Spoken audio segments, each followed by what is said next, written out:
आप सभी का संडे की इस क्लास में वेलकम है। टैली वर्ल्ड पर इनकम टैक्स का ये क्लास आप लोगों के अकाउंटिंग नॉलेज को बढ़ाने के लिए किया गया है।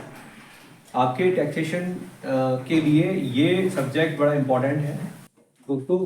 जीएसटी जैसा कि आपके सब्जेक्ट में है, आपके टैली कोर्स के सिलेबस में है, वो हमने आपको पढ़ाया भी है, लेकिन उसके साथ साथ आप लोगों को अकाउंटिंग फील्ड में आगे बढ़ने के लिए एक और सब्जेक्ट के अंदर नॉलेज होना आवश्यक है, उसका नाम है इनकम टैक्स।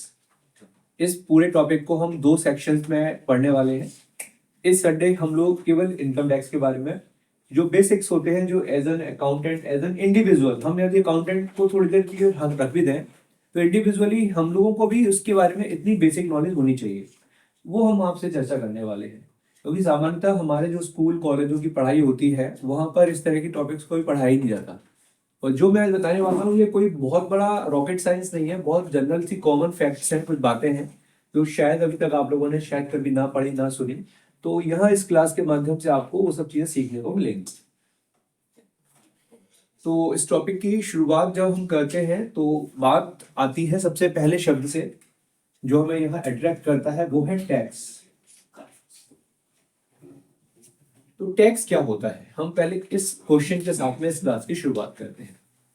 आप में से कोई बताना चाहेगा टैक्स के विषय में, टैक्स क्या होता है? आपको पहले भी एक बार डिस्कशन हम लोग कर चुके हैं जीएसटी में। सरकार कर जो देते हैं अपन सरकार को tax, yes, good service tax जो जीएसटी होती है। जीएसटी होती है, दैट्स ट्रू कि टैक्स सरकार को दिया जाता है, इसमें तो कोई डर दोराय है ही नहीं। तो टैक्स मतलब मैंने बताया भी था लास्ट क्लास में, टैक्स का मतलब सरकार की आय का दूसरा, सरकार की जो आय होती है उसको हम टैक्स भी के रूप में भी जानते हैं।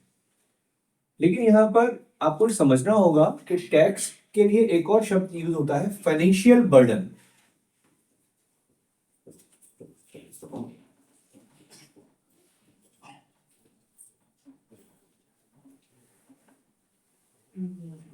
फाइनेंशियल बर्डन का मतलब वित्तीय बोझ। और बोझ कब होता है? बोझ कब होता है?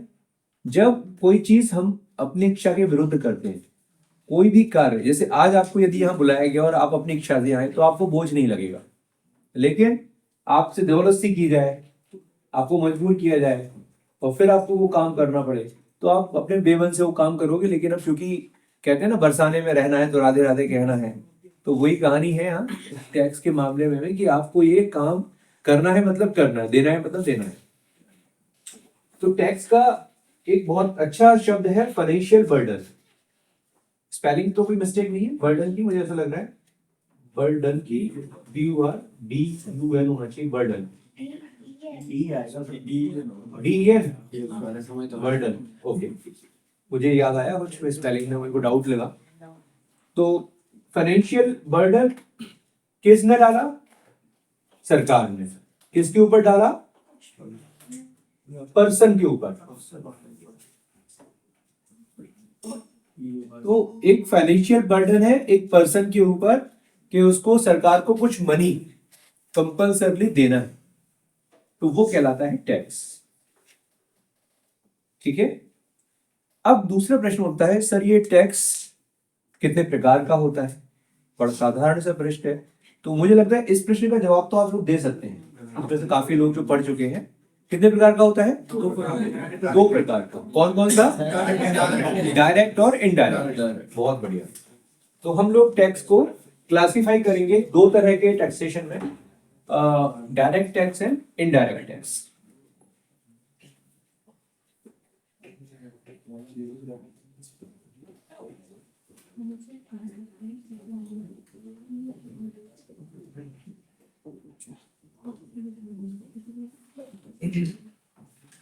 Direct tax and indirect tax क्या होता है ये डायरेक्ट टैक्स और क्या होता है इनडायरेक्ट टैक्स? मैं आशा कर रहा हूं, उम्मीद कर रहा हूं कि आप लोग मेरे साथ इस विषय पर बातचीत करेंगे। तो कौन बताना चाहेगा डायरेक्ट टैक्स के बारे में? डायरेक्ट टैक्स क्या होता है? Direct tax government tax sir जो डायरेक्ट टैक्स होता है वो अपन जैसे जीएसटी टू जीएसटी करते हैं, डायरेक्ट सरकार को देते हैं, और जो ठीक है। डायरेक्ट टैक्स होता है जैसे टोल टैक्स हुआ, ओके, हमें वो ठीक है। अभी चूंकि आपने अभी बैच नया ज्वाइन किया है, तो उस पॉइंट ऑफ व्यू से आपके लिए थोड़ा सा हो सकता है कि चीजों को समझने में टाइम लगेगा, बट ठीक है, आपने अपने अंडरस्टैंडिंग से बोला, बहुत अच्छा लगा। कीर्ति, आप कुछ कह रहे थे? सर डायरेक्ट टैक्स में इनकम टैक्स होता है जो मतलब डायरेक्ट पर्सन टू गवर्नमेंट को जाता है, और indirect tax good and service tax के माध्यम से गवर्नमेंट तक जाता है। ओके, जो इन्होंने बताया बिल्कुल ठीक बताया। फिर भी मैं जानना चाहूंगा और कोई इस विषय पर बोलना चाहे अपने शब्दों में।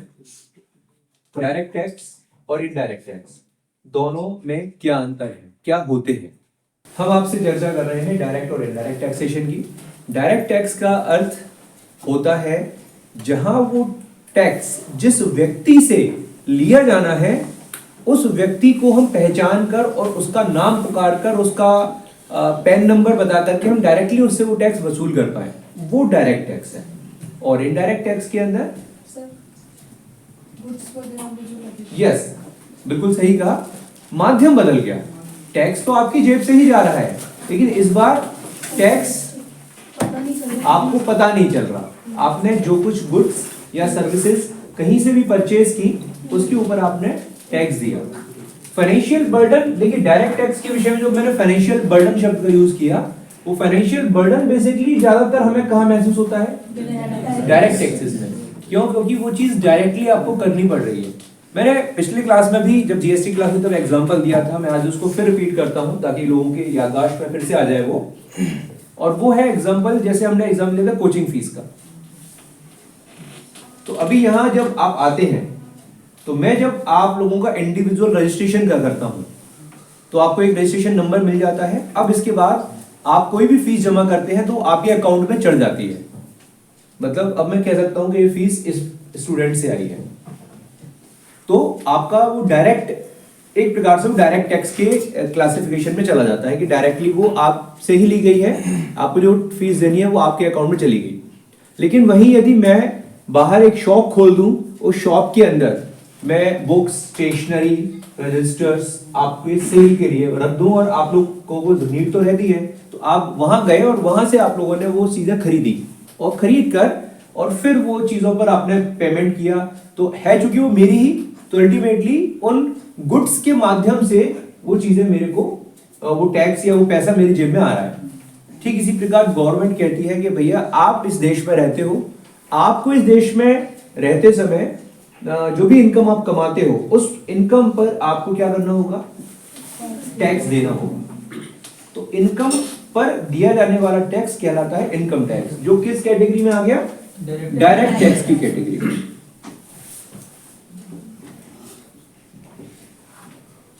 वहीं दूसरी तरफ कहा गया, आप इस देश में रहते हैं और आप इस देश में विभिन्न प्रकार की वस्तुओं का और सेवाओं का उपभोग करते हैं, यूज करते हैं, उपयोग करते हैं, तो आपको कौन सा टैक्स देना पड़ेगा?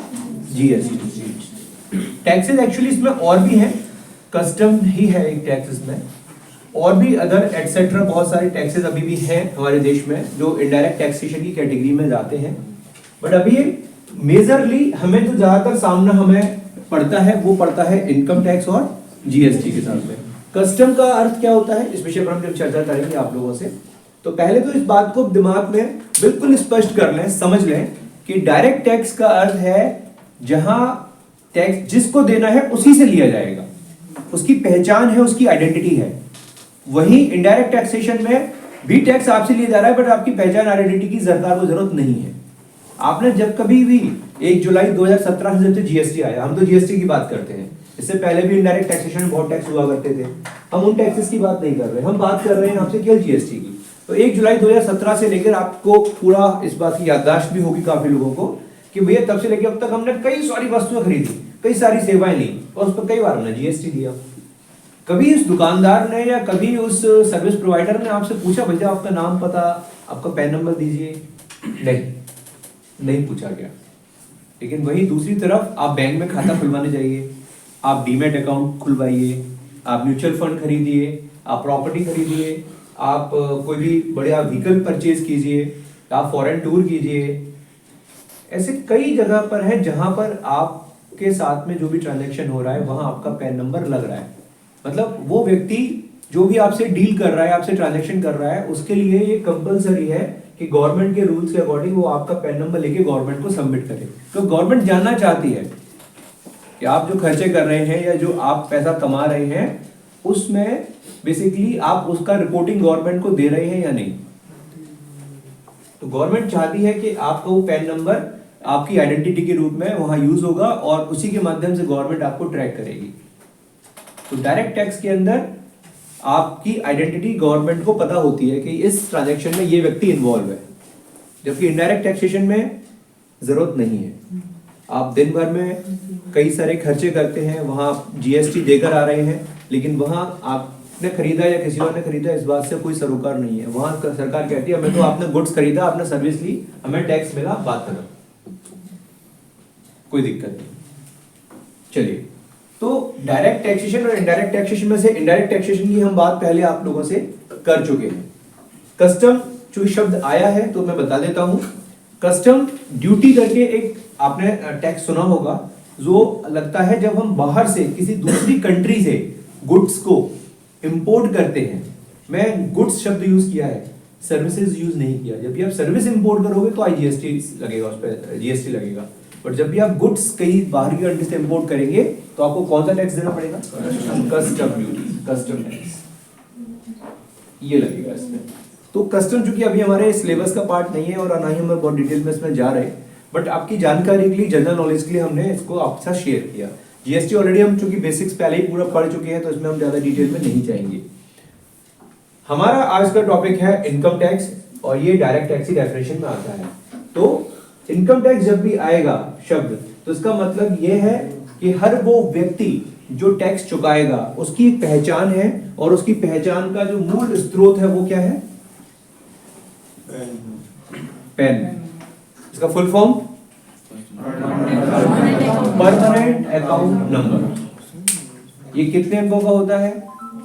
कितने अल्फा न्यूमेरिक डिजिट्स का होता है? ये 10। याद आ रहा है? बताया था ये आप लोगों को। आज थोड़ा सा इसके बारे में फिर चर्चा हम लोग आप लोगों से कर देंगे। लेकिन एक प्रश्न जो अमूमन आप लोगों के मन में उठ सकता है, उठना चाहिए, नहीं उठाए तो हम उठा देते हैं। प्रश्न ये हो सकता है कि सर ये आप टैक्स की बात कर रहे हो, सरकारी टैक्स लेती क्यों है? आखिर जरूरत क्या है सरकार को? क्या मेरी बात आपको समझ में आ रही है? Yes sir. आपसे मैं फीस क्यों उठवा लेता हूँ? क्योंकि मेरी नीड है, मेरे को सेंटर के खर्चे चलाने हैं, मेरे को साथ में मेरे भी अपने खुद के पर्सनल खर्चे होते हैं, वो एक एज अर्निंग सोर्स है मेरे लिए ये। तो गवर्नमेंट को क्या नीड है आपसे टैक्स लेने की? बोलिए। जैसे घर को चलाने के लिए पैसे की जरूरत होती है, देश को चलाने के लिए भी तो पैसे की जरूरत है। बहुत बहुत बढ़िया बोला इन्होंने, देश को चलाने के लिए पैसे की जरूरत होती है। मेरा अगला प्रश्न हो सकता है देश को कैसे चलाया जाता है, किस किस जगह पैसे की जरूरत पड़ती है? डेवलपमेंट बनाने के लिए गवर्नमेंट हॉस्पिटल्स में भी सुविधा आती है, मतलब जो भी गवर्नमेंट सर्विस प्रोवाइड करती है। बहुत बढ़िया, बहुत बढ़िया। कुमकुम ने अच्छा बोला। कुछ एग्जांपल्स के माध्यम से ही हम ज्यादा बेहतर समझ सकते हैं। गवर्नमेंट कहती है जिन सड़कों पर आप चलते हैं वो सड़कें हम बनाते हैं, उसमें पैसा खर्च होता है।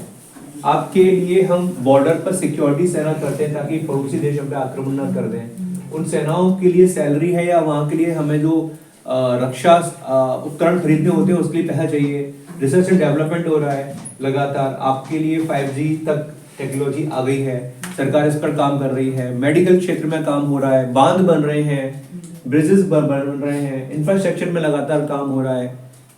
ऐसे कई सारे प्रोजेक्ट्स हैं जो देश भर में चल रहे हैं। मेट्रोज है, ट्रेन है, वंदे भारत आ गई आप लोगों के लिए। कभी कोई सुरंग का उद्घाटन हो गया जहाँ से जम्मू से कटरा तक जाने के लिए, अब तो डायरेक्टली शायद जम्मू श्रीनगर तक के लिए भी ओपन हो रहा है। तो आप सोच के देखिए, जब इतने बड़े प्रोजेक्ट्स पर काम होता है तो पैसा तो उसके लिए चाहिए। अब देश के पास पैसा कमाने के या पैसा लाने के क्या क्या सोर्सेस हो सकते हैं, ये प्रश्न हम लोग एक आपके मन में डालने का प्रयास कर रहे हैं। मेरा प्रश्न क्या है? देश में सरकार के पास पैसा लाने के, मैं कमाने की बात शब्द यूज नहीं कर रहा हूं, ध्यान रखना डिफरेंस है दोनों में, कमाना और लाना। सरकार के पास पैसा आने, हम कमाने की बात नहीं करेंगे। अब ये पैसा सरकार के पास उपलब्ध यदि होता है किसी भी काम के लिए तो वो कहां से होता है? हम लोगों से। तो आपके माइंड में क्योंकि अब इतना टैक्स आपने पढ़ लिया, तो एक तो आपके दिमाग में ऑप्शन क्लियर हो गया सर टैक्स होता है, और इसके अलावा बता सकते हैं कहीं से और सरकार के पास पैसा कहाँ से आता है? सर विदेश से। विदेश से? विदेश से क्यों आता है? सर माल इंपोर्ट करते हैं अपन। माल इंपोर्ट एक्सपोर्ट करते हैं, तो वो तो जीएसटी में कवर्ड हो गया, मतलब टैक्सेस में आ गया, वो तो टैक्सेस के माध्यम से तो पैसा आएगा। टूरिज्म भी तो टूरिज्म होगा। ओके, और कुछ? पैसा ही मशीनों में उससे बना पैसा की मशीन होगी उससे बना लेते होंगे। यदि ऐसा हो जाए ना तो यकीन मानना किसी भी देश की सरकार को टैक्स नहीं देना पड़ेगा। नहीं, ये एक्चुअली इन्होंने जो कहा ना वो गलत नहीं है। और मेरी जो टोटल मैं आपको जो पढ़ाने वाला था ना उसमें अगले 1-2 क्वेश्चन बाद ये प्रश्न आने वाला था आप लोगों के लिए, इन्होंने उल्टा मेरे से बोल दिया। ठीक है, हाँ नहीं सुनिए, उनका कहना बिल्कुल गलत नहीं है, मैं एग्री कर रहा हूँ। ये प्रश्न एक आम आदमी के मन में उठ सकता है ना कि सरकारी नोट छापती है, अब देखो पहले 2000 बंद किए, फिर 1000 के 500 के बंद किए, 2000 निकाल लाए, फिर 2000 का बंद कर दिया। तो ये नोट आखिरकार छाप कौन रहा है? आपकी और हमारी नजरों में, एक आम व्यक्ति की नजरों में ये नोट छापने का काम सरकार करती है। क्योंकि 8 नवंबर 2016 को भाइयों और बहनों रात को 8 बजे के बाद 12 बजे वो रात को 8 बजे आए थे, वो रात को 8 बजे उन्होंने डिस्प्ले में अब जाकर के ये भविष्यवाणी मतलब इस तरह की बात कही थी। उसके बाद 12 बजे से नोट बंद कर दिए गए थे। तो वो दृश्य, वो परिदृश्य हमारे आंखों के सामने आते ही हम सहम जाते हैं। जब हमें घोषणा की गई थी कि 500 और 1000 के नोट बंद किए जा रहे हैं, घर की महिलाओं के साथ में तो ये बहुत बड़ी ट्रेजेडी हुई थी, उनके छुपे हुए खजाने में से वो नोट फेंकते थे। देखिए, तो बेसिकली आपका जो प्रश्न है उसके बारे में हम बात करेंगे। उससे पहले जो मेरा प्रश्न है उसको हम लोग क्लियर कर लेते हैं। मेरा प्रश्न है सरकार के पास पैसा आने के सोर्सेज क्या क्या है। कोई लोग कह रहा है सर टूरिज्म के थ्रू आ सकता है, कोई कह रहा है बाहर एक्सपोर्ट करने से आ सकता है, बाकी हम लोग देखा टैक्स के माध्यम से आ सकता है। बट अल्टीमेटली ये सब जो तरीके ना व्यापार के रूप में ही हो रहा है ये सब चीज। अभी सरकार को आने के पैसे आने के भी और कई सोर्सेज है, उसके बारे में हम अभी चर्चा कर रहे हैं आपसे। पर्पस क्या है, मैं बार बार वही वाला एग्जांपल याद है जहाज का पंछी वाला, मैं अमूमन क्लासों में देता हूँ। हमें उड़ के वहीं आना है, मतलब हमको इनकम टैक्स की बात करनी है तो हम उसी के बारे में चर्चा करेंगे, लेकिन इसके लिए भूमिका बनाना आवश्यक होता है, चारों तरफ से आपको समेट के लाना होता है। तो देखिए बात यहाँ पर आई सरकार के पास पैसा आने के सोर्सेज की। तो सरकार के पास पैसा आने के प्रमुख 4 सोर्सेज होते हैं। अब इनमें से आपने कभी कितने गौर से सुने पढ़े?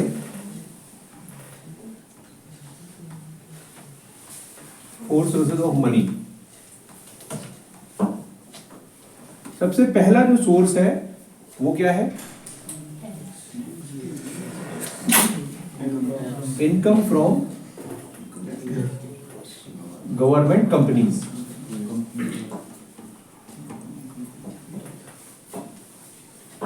Income from government companies. को बता सकता है कैसे गवर्नमेंट कंपनीज, मतलब सर कुछ समझ में नहीं आ रहा, कुछ बता सकता है कोई इस बारे में? कोई सर इनकम गवर्नमेंट कंपनी से इनकम सरकार कमाती है, जैसे सैलरी देती है तो उसी में डिडक्ट कर लेती है ना चीज। नो, जैसे LIC सर। यस बिल्कुल ठीक आया। एक पहला एग्जांपल LIC एक गवर्नमेंट कंपनी है, ये बात सबको मालूम है। ये क्या करती है, हर साल गवर्नमेंट को, जहां तक मेरे को नॉलेज है, शायद मैंने एक बार देखा था चेक देते हुए, कुछ 96,000 करोड़ ये 96,000 करोड़ का चेक दिया था गवर्नमेंट को LIC के चेयरमैन ने एज अ डिविडेंड, सरकार की जो हिस्सेदारी है उसके लिए। अब इतना मोटा पैसा देने वाला कोई संस्थान होगा तो डेफिनेटली सरकार उसको चाहेगी, है ना। दूसरा SBI इज अ गवर्नमेंट, मतलब बैंक है, प्राइवेट बैंक है, प्राइवेट सेमी गवर्नमेंट टाइप में है वो। मैं बताऊं भेल, कोल इंडिया, भेल, और पेट्रोलियम कंपनी में कौन सी है? भारत पेट्रोलियम। और बताएं, LIC है, भेल है, BP है, पावर ग्रिड,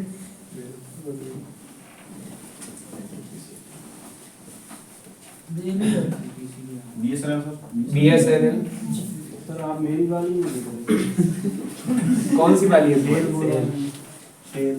सेल, कोल India, HAL,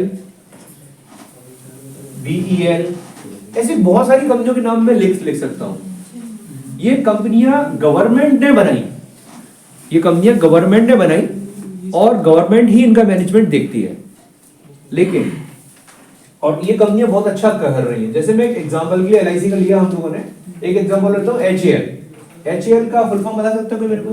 aeronautics limited, Hindustan aeronautics limited. ये देश के अंदर डिफेंस सेक्टर के लिए काम करती है और इसके अंदर क्या होगा, सरकार के लिए वो उपकरण बनाती है, रक्षा उपकरण, और कई बार एक्सपोर्ट भी करती है। तो इस कंपनी से बड़ा अच्छा मुनाफा आ रहा है, इसका शेयर बड़ा ऊपर चढ़ा हुआ है इस समय, है ना। कोरोना काल में ये लगभग 400-500 रुपए का शेयर था, आज ये लगभग 4500 के आसपास का शेयर चल रहा है। तो एक आप समझ सकते हैं काफी अच्छा स्कोप है, नए नए ऑर्डर्स लगातार मिलते रहते हैं। BEL, Bharat engineering, Bharat electronics limited, ये भी एक बड़ी अच्छी कंपनी है जो काम कर रही है। भारत पेट्रोलियम, पावर ग्रिड, ये सारी कंपनियां देश सरकार की काम कर रही है। तो सरकार को इनसे क्या आती है? इनकम। भाई प्रॉफिट कमाएंगी तो किसकी जेब में जाएगा? सरकार की जेब में। तो सरकार की पैसा आने का एक स्रोत क्या हो गया? Income from government companies. Number दो वर्ल्ड बैंक। क्या हुआ? रिकॉर्डिंग चल रही है? दूसरा है वर्ल्ड बैंक। अब सरकार को पैसे की जरूरत है बहुत प्रोजेक्ट्स के लिए, तो पैसा कहां से आएगा? वर्ल्ड बैंक से। वर्ल्ड बैंक से लोन लिया जाता है ना, तो उसके लिए ब्याज की बात करेंगे अभी। Number 3 disinvestment. सर इनकम कैसे हुई मेरे? मैंने अभी थोड़ी देर पहले क्लियर की गया था ना कि we are talking about money. पैसा कहां से आ रहा है गवर्नमेंट के पास खर्च करने के लिए? We are not talking about the income. मैं कमाई के बारे में बात नहीं कर रहा हूं अभी। भाई सरकार को चाहिए क्या? सरकार का कोई घर से तो है नहीं कि बाल बच्चे पालने हो, उन्हें तो देश पालना है। देश पालने के लिए पैसा चाहिए। अभी बात यहां पर ये आई कि पैसा कहां से आएगा, तो पैसा आने के सोर्सेस क्या क्या हो सकते हैं? तो गवर्नमेंट के पास एक सोर्स होता है, उसके ही द्वारा जो खड़े किए गए इंस्टीट्यूशंस हैं, उपक्रम हैं, उनके माध्यम से जो आय आ रही है वो सरकार की जेब में जा रही है। दूसरा है वर्ल्ड बैंक से भी कई बार पैसा लेना पड़ता है गवर्नमेंट को बहुत सारे प्रोजेक्ट्स के लिए। तीसरा होता है डिसइन्वेस्टमेंट। ये कोई बता सकता है इस शब्द का अर्थ क्या है? डिसइन्वेस्टमेंट का अर्थ क्या होता है? Meaning of disinvestment. जैसे जो सरकार की कंपनीज होती हैं वो पहले 100% जो उनके पास पूरी रहते हैं, सब वो कुछ हिस्सा अपना बेच देती हैं, जिससे यस, बहुत सीधी सी बात हम पकड़े। तो सरकार अपनी जो कंपनियां होती हैं उनमें अपनी हिस्सेदारी को बेच देती है, उसको कहते हैं डिसइन्वेस्टमेंट। मतलब पहले तो आपने उसमें इन्वेस्टमेंट किया, किसमें? उन कंपनीज में। आज वो एक अच्छा खासा उपक्रम चल रही है। अभी सरकार को लग रहा है, सरकार का कहना ये होता है कई बार कि साहब सरकार का काम देश चलाना है, ना कि कंपनी चलाना। सरकार को बिजनेस थोड़ी करना है। वो एक समय था जब देश में आर्थिक दौर अपना कठिन था, तो उस समय सरकार को ऐसे यूनिट्स खड़े करने पड़े जिनके माध्यम से देश में मैन्युफैक्चरिंग इंडस्ट्रीज को बढ़ावा मिला और साथ में देश के अंदर रिसोर्सेज डेवलप हुए। बट आज हम लोग ऑलरेडी काफी डेवलपिंग इकोनॉमी है, अभी वर्ल्ड की शायद 5th लार्जेस्ट इकोनॉमी है। प्रधानमंत्री का टारगेट है कि 3rd लार्जेस्ट इकोनॉमी हमें अगले 2 से 5 सालों में बनना है। तो सरकार क्या कह रही है कि भैया अब सरकार को मैनेजमेंट पर काम करना है, एडमिनिस्ट्रेशन पे काम करना है, ना कि व्यापार करने पर। तो सरकार कहती है कि यदि एक एग्जांपल के लिए जो बीच में शायद किसी ने शेयर किया था कि यदि सरकार कोई कंपनी चला रही है, फॉर एग्जांपल उसमें 100 रुपए कंपनी के सरकार के लगे हुए हैं उदाहरण के लिए, और सरकार उससे कमा रही है 5 रुपए, ठीक है। तो सरकार कहती है मेरे 100 रुपए लगे हुए हैं और मैं उससे 5 रुपए सालाना कमा रहा हूं। अभी प्रॉब्लम क्या है? सरकार कहती है कि मैं तो 5 रुपए कमाने के लिए इतना सारा हेडेक लो, इतना मैनेजमेंट को संभालो और सारे निर्णय लो, पूरा मैन पावर, रिसोर्सेज, टाइम सब उसमें जा रहा है। सरकार कहते हैं एक काम करते हैं, इस कंपनी को जिसमें मेरे 100 रुपए लगे हैं उसको बेच देते हैं। बेचने के बाद 100 रुपए तो जेब में आएंगे। होगा क्या, हम तो 5 रुपए कमा पा रहे हैं, लेकिन हो सकता है जो प्राइवेट कंपनी हो वो 30 रुपए कमाए, क्योंकि उनका मैनेजमेंट ऐसा माना जाता है इफेक्टिव होता है। टाटा है, अडानी है, अंबानी है, इस बात के जीते जागते उदाहरण है कि जहां उन्होंने कम रिसोर्सेज में इतने कम समय में बड़ी ग्रोथ कर ली। और वही जो कंपनियां कई सालों से देश में है आजादी के बाद से, वो अभी उतनी ग्रोथ नहीं कर पाई। तो उसमें कहीं ना कहीं कुछ ना कुछ तो ऐसे खामियां रही, इसकी वजह से उतनी ग्रोथ नहीं हो पाई। बाकी प्राइवेट सेक्टर ने बहुत अच्छा ग्रोथ कर लिया। तो सरकार का कहना यह है कि यदि हम 100 रुपए को, यदि ये एग्जाम्पल के बताया जा रहा है, 100 रुपए हमें मिलेंगे कंपनी को बेचने से, और जो भी कंपनी उसको लेगी, जो भी प्राइवेट सेक्टर में जाएगी, वो उसमें से डेफिनेटली ज्यादा प्रॉफिट जनरेट करेंगे। और उदाहरण के लिए 30 रुपए, तो बोले 30 रुपए पर यदि हम टैक्स भी लेंगे 30% से या 20%, तो भी हमको 6 रुपए मिलेंगे। तो बोले हम अपने 100 रुपए लगाकर 5 रुपए कमा रहे हैं, पूरा मेहनत कर रहे हैं, समय दे रहे हैं, वही हम सामने वाले को दे देंगे तो 100 रुपए अपनी जेब में, और 30 रुपए पर जो टैक्स आएगा वो हमारा। तो सरकार की सोच कुछ इस तरह से है कि अभी उसको क्या करना है, डिसइन्वेस्टमेंट करना है। तो सरकार को अभी जिस तरह का देश के अंदर इंफ्रास्ट्रक्चर बिल्डअप चल रहा है, उसके लिए सरकार को ह्यूज मनी चाहिए, और वो ह्यूज मनी आ सकती है, उसका एक रिसोर्स हो सकता है डिसइन्वेस्टमेंट। जहां जैसे LIC का भी आपने कुछ समय पहले एग्जांपल सुना, जिसके 5% शेयर गवर्नमेंट ने मार्केट में सेल कर दिए शेयर मार्केट के माध्यम से, तो गवर्नमेंट को बहुत बड़ा पैसा वहां से मिला।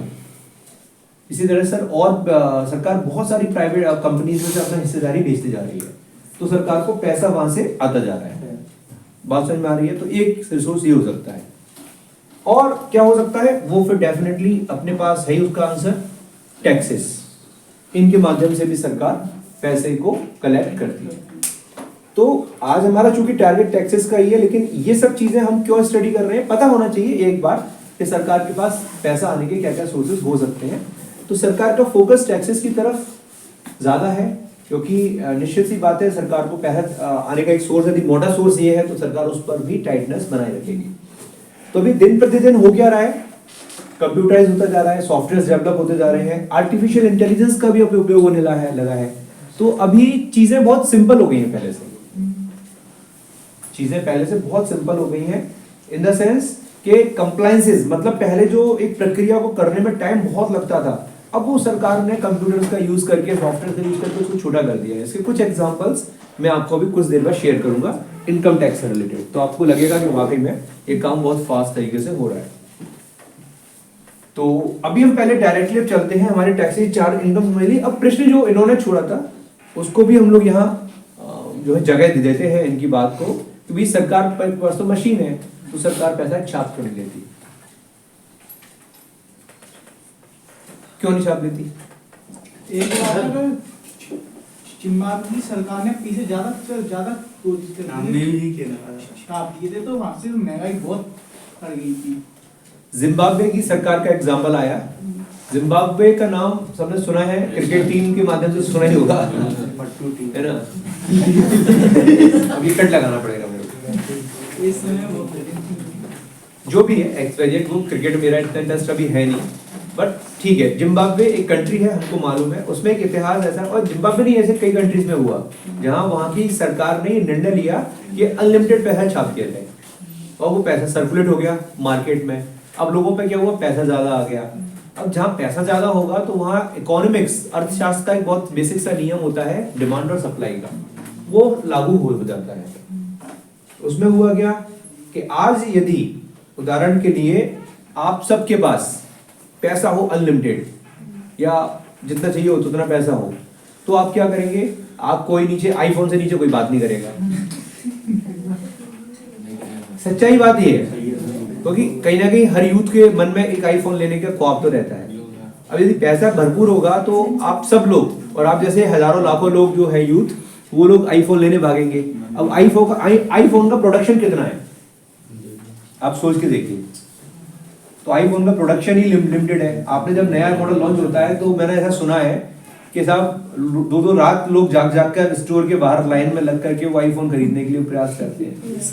तो एक एग्जाम्पल की बात बताई जा रही है, यदि आज पे आपका पैसा बहुत भरपूर है तो आज जितने भी कार शोरूम है सबके बाहर लाइन लगी होगी और कारें नहीं मतलब पैदा हो रही होंगी, क्या कारें नहीं बन पा रही होंगी, क्यों? क्योंकि खरीदने वाले ज्यादा हैं, कारें अपनी बेचने के लिए है ही नहीं।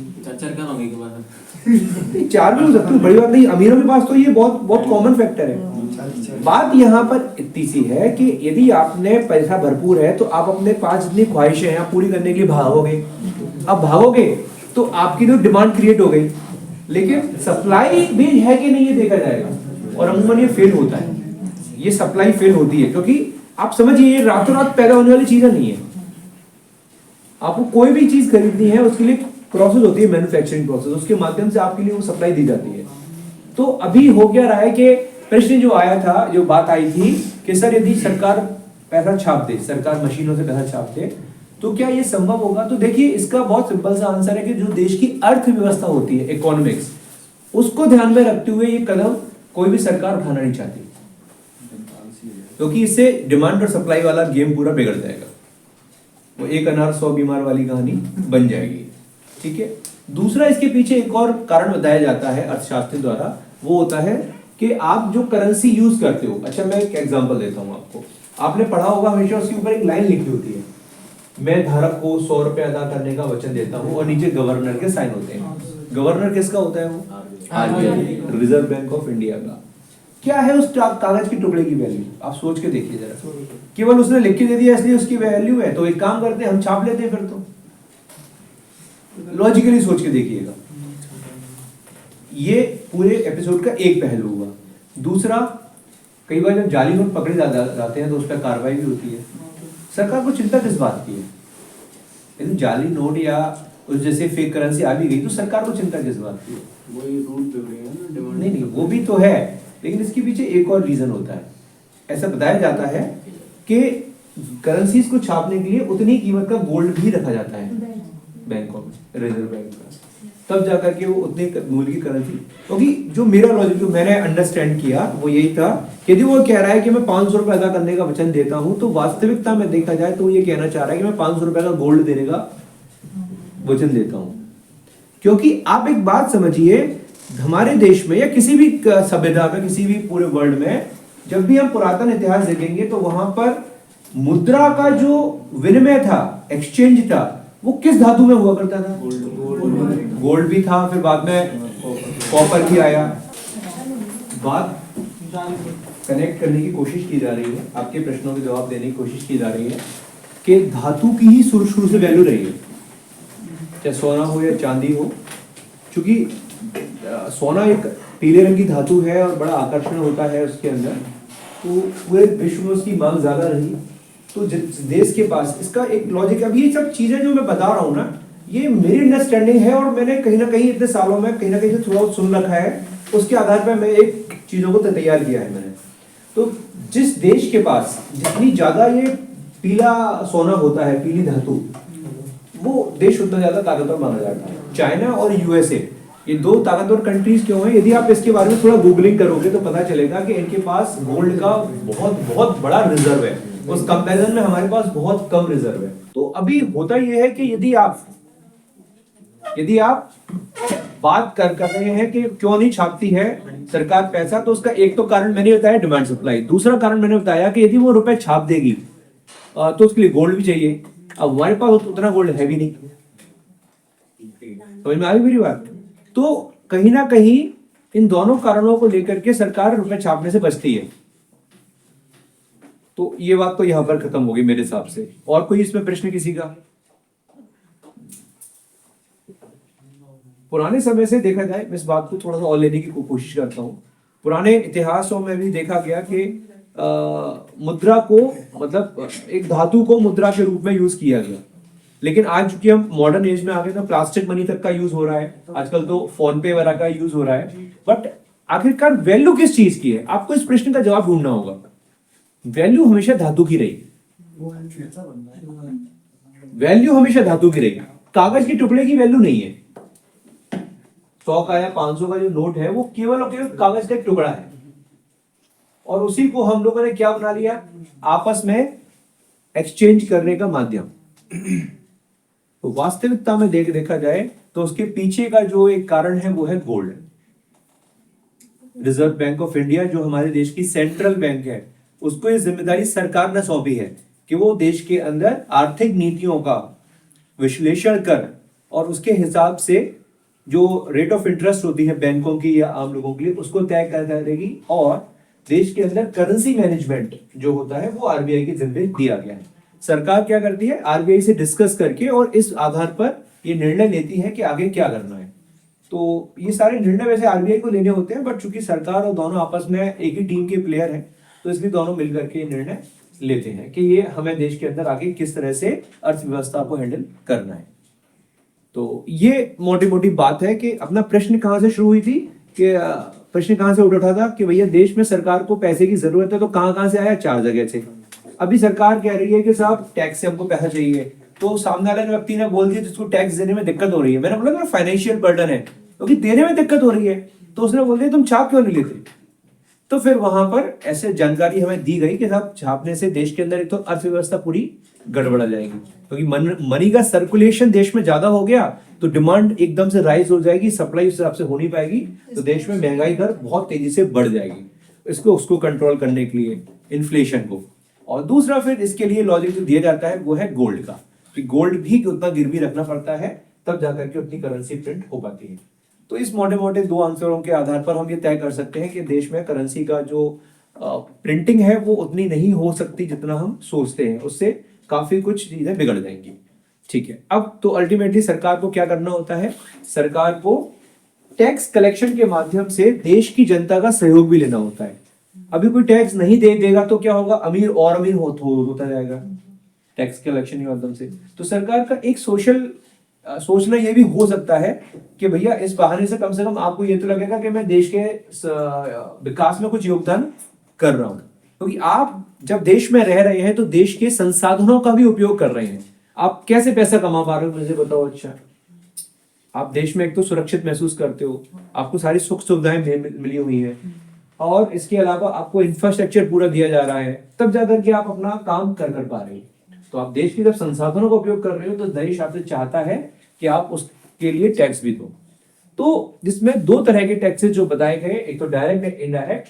इसमें एक और मूलभूत बात समझने की ये है कि डायरेक्ट टैक्स के अंदर जो बेसिक सिद्धांत काम करता है वो ये है कि जिस व्यक्ति की जितनी ज्यादा इनकम होगी उससे उतना ज्यादा टैक्स लिया जाए, और जिसकी जितनी कम इनकम होगी उससे उतना कम टैक्स लिया जाएगा।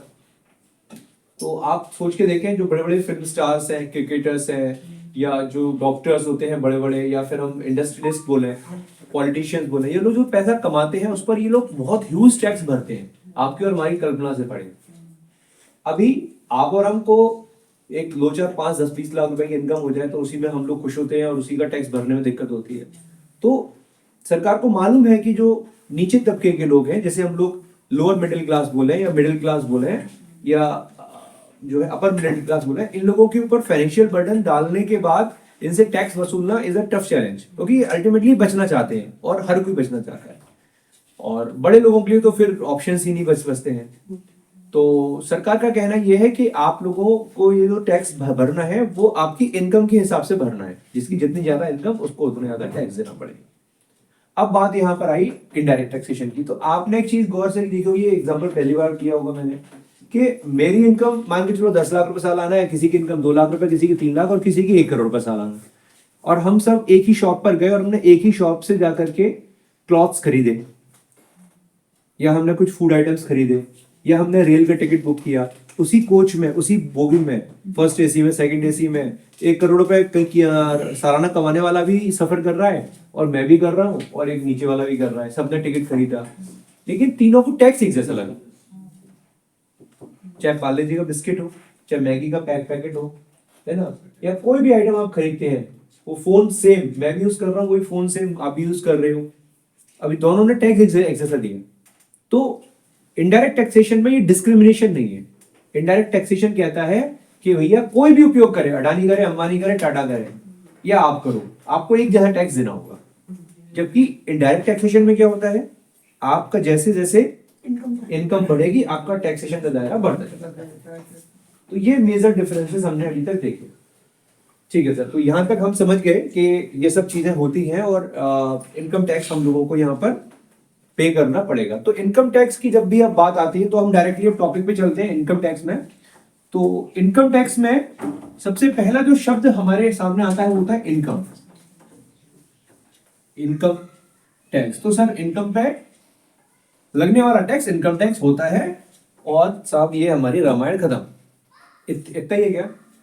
नहीं, इनकम पर लगने वाला टैक्स इनकम टैक्स होता है, बात यहां खत्म नहीं होती। बात होती है टैक्सेबल इनकम की।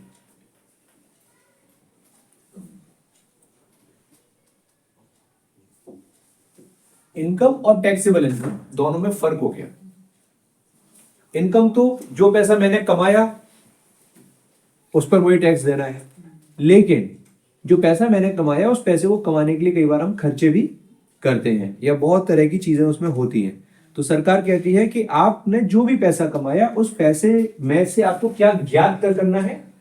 टैक्सेबल इनकम, और इस पर आपको सरकार को टैक्स देना है। अभी टैक्सेबल इनकम फाइंड आउट करने के लिए as a layman, as a common man, हम लोगों के पास इतनी नॉलेज नहीं होती, तो हम किसका सहारा लेते हैं? वकीलों का और सीए लोगों का। उनके पास जाते हैं और उनसे कंसल्टेंसी लेकर के और अपनी टैक्सेबल इनकम कैलकुलेट करते हैं और उस पर कोशिश करते हैं कि कम से कम टैक्स देना पड़े। बिकॉज इनकम टैक्स क्या है हमारे लिए? Financial burden. इसलिए तो टैक्सेबल इनकम की जब बात आपसे की जा रही है तो टैक्सेबल इनकम निकालने के लिए हमें कुछ कैलकुलेशंस, कुछ ना कुछ रूल्स को समझना होगा। तो अब एक एक करके हम उन रूल्स के बारे में बात करेंगे। तो सबसे पहले आप समझने का प्रयास करें कि इसके लिए एक सबसे कॉमन वर्ड यूज होता है असेसमेंट ईयर और प्रीवियस ईयर। ये शब्द को पहले समझें, असेसमेंट ईयर और प्रीवियस ईयर। हमारा मेन पर्पस क्या है? अकाउंटेंट बनना। हम सब टैली सीखने आए हुए हैं। टैली सीख करके हम कहीं ना कहीं से किसी इंडस्ट्री में जाएंगे या हो सकता है अपना खुद का भी कुछ काम धंधा करें, तो उस समय भी हम कुछ पैसा कमाएंगे। तो ये जो टॉपिक है वो आपको कहीं ना कहीं दोनों जगह फायदा देगा। अभी मैं यदि कोई भी पैसा कमाता हूं तो आपने अकाउंटिंग में एक शब्द सीखा हुआ है फाइनेंशियल ईयर। तो अभी कौन सा फाइनेंशियल ईयर चल रहा है? चलो मैं इसको भी लिख देता हूँ, फाइनेंशियल ईयर। तो अभी हमारा फाइनेंशियल ईयर चल रहा है 24-25। अब इस 24-25 फाइनेंशियल ईयर में हम क्या कर रहे हैं? ट्रांजैक्शंस। हम क्या कर रहे हैं? कोई ना कोई एक्टिविटी, और उस एक्टिविटी से पैसा कमा रहे हैं। जो पैसा हम कमाएंगे सरकार कहती है उसका टैक्स आपको अगले साल देना है। तो अगला कौन सा साल आएगा?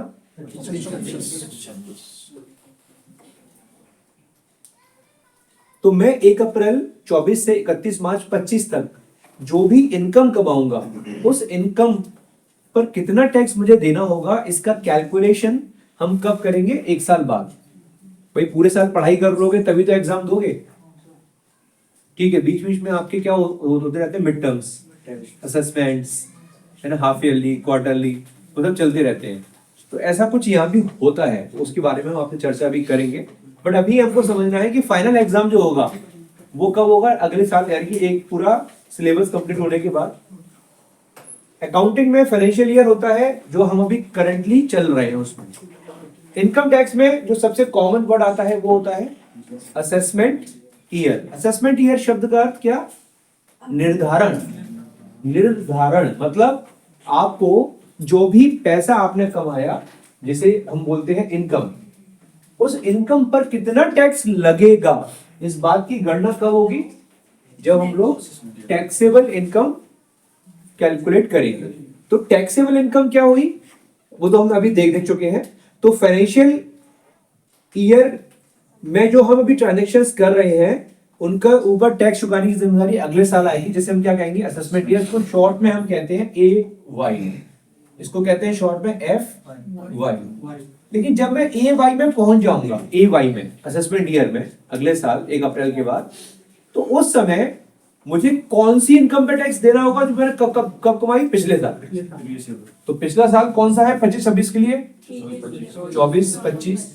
उस समय इसको हम कहेंगे प्रीवियस ईयर, उस समय फाइनेंशियल ईयर क्या हो चुका होगा? तो 25-26 की जो भी इनकम हम कमा रहे होंगे उस पर टैक्स कब भरेंगे? 26-27। ये सीक्वेंस चलता जाता है, ठीक है। नंबर 1। नंबर 2, मोटी बात आपको जानने के लिए कि यहां पर एक शब्द जो हमने जीएसटी में जब आपको जीएसटी नंबर समझाए थे तो वहां पे बात की थी हमने पर्सन की। पर्सन बोले तो व्यक्ति। अभी तक जिन लोगों ने शायद पहली बार टैक्सेशन पढ़ रहे हो तो उन्हें अभी आइडिया नहीं होगा, बाकी बता देते हैं हम दोबारा से। पर्सन जब भी शब्द आता है इनकम टैक्स के अंदर तो वहां पर केवल आप और हम नहीं होते हैं, क्लियर समझ लीजिए। पर्सन शब्द के अंदर 8 तरह के पर्सन को शामिल किया गया है। 8 तरह के व्यक्ति होते हैं। सबसे कॉमन जो पर्सन है जिसे आप और हम जानते हैं वो आप और हम ही हैं, जिसे इनकम टैक्स कहता है इंडिविजुअल। और इसके बाद पार्टनरशिप, फर्म, कंपनी। फर्म और एलएलपी एक ही कैटेगरी में चले जाएंगे। HUF, trust, AOP, BOI, AJP।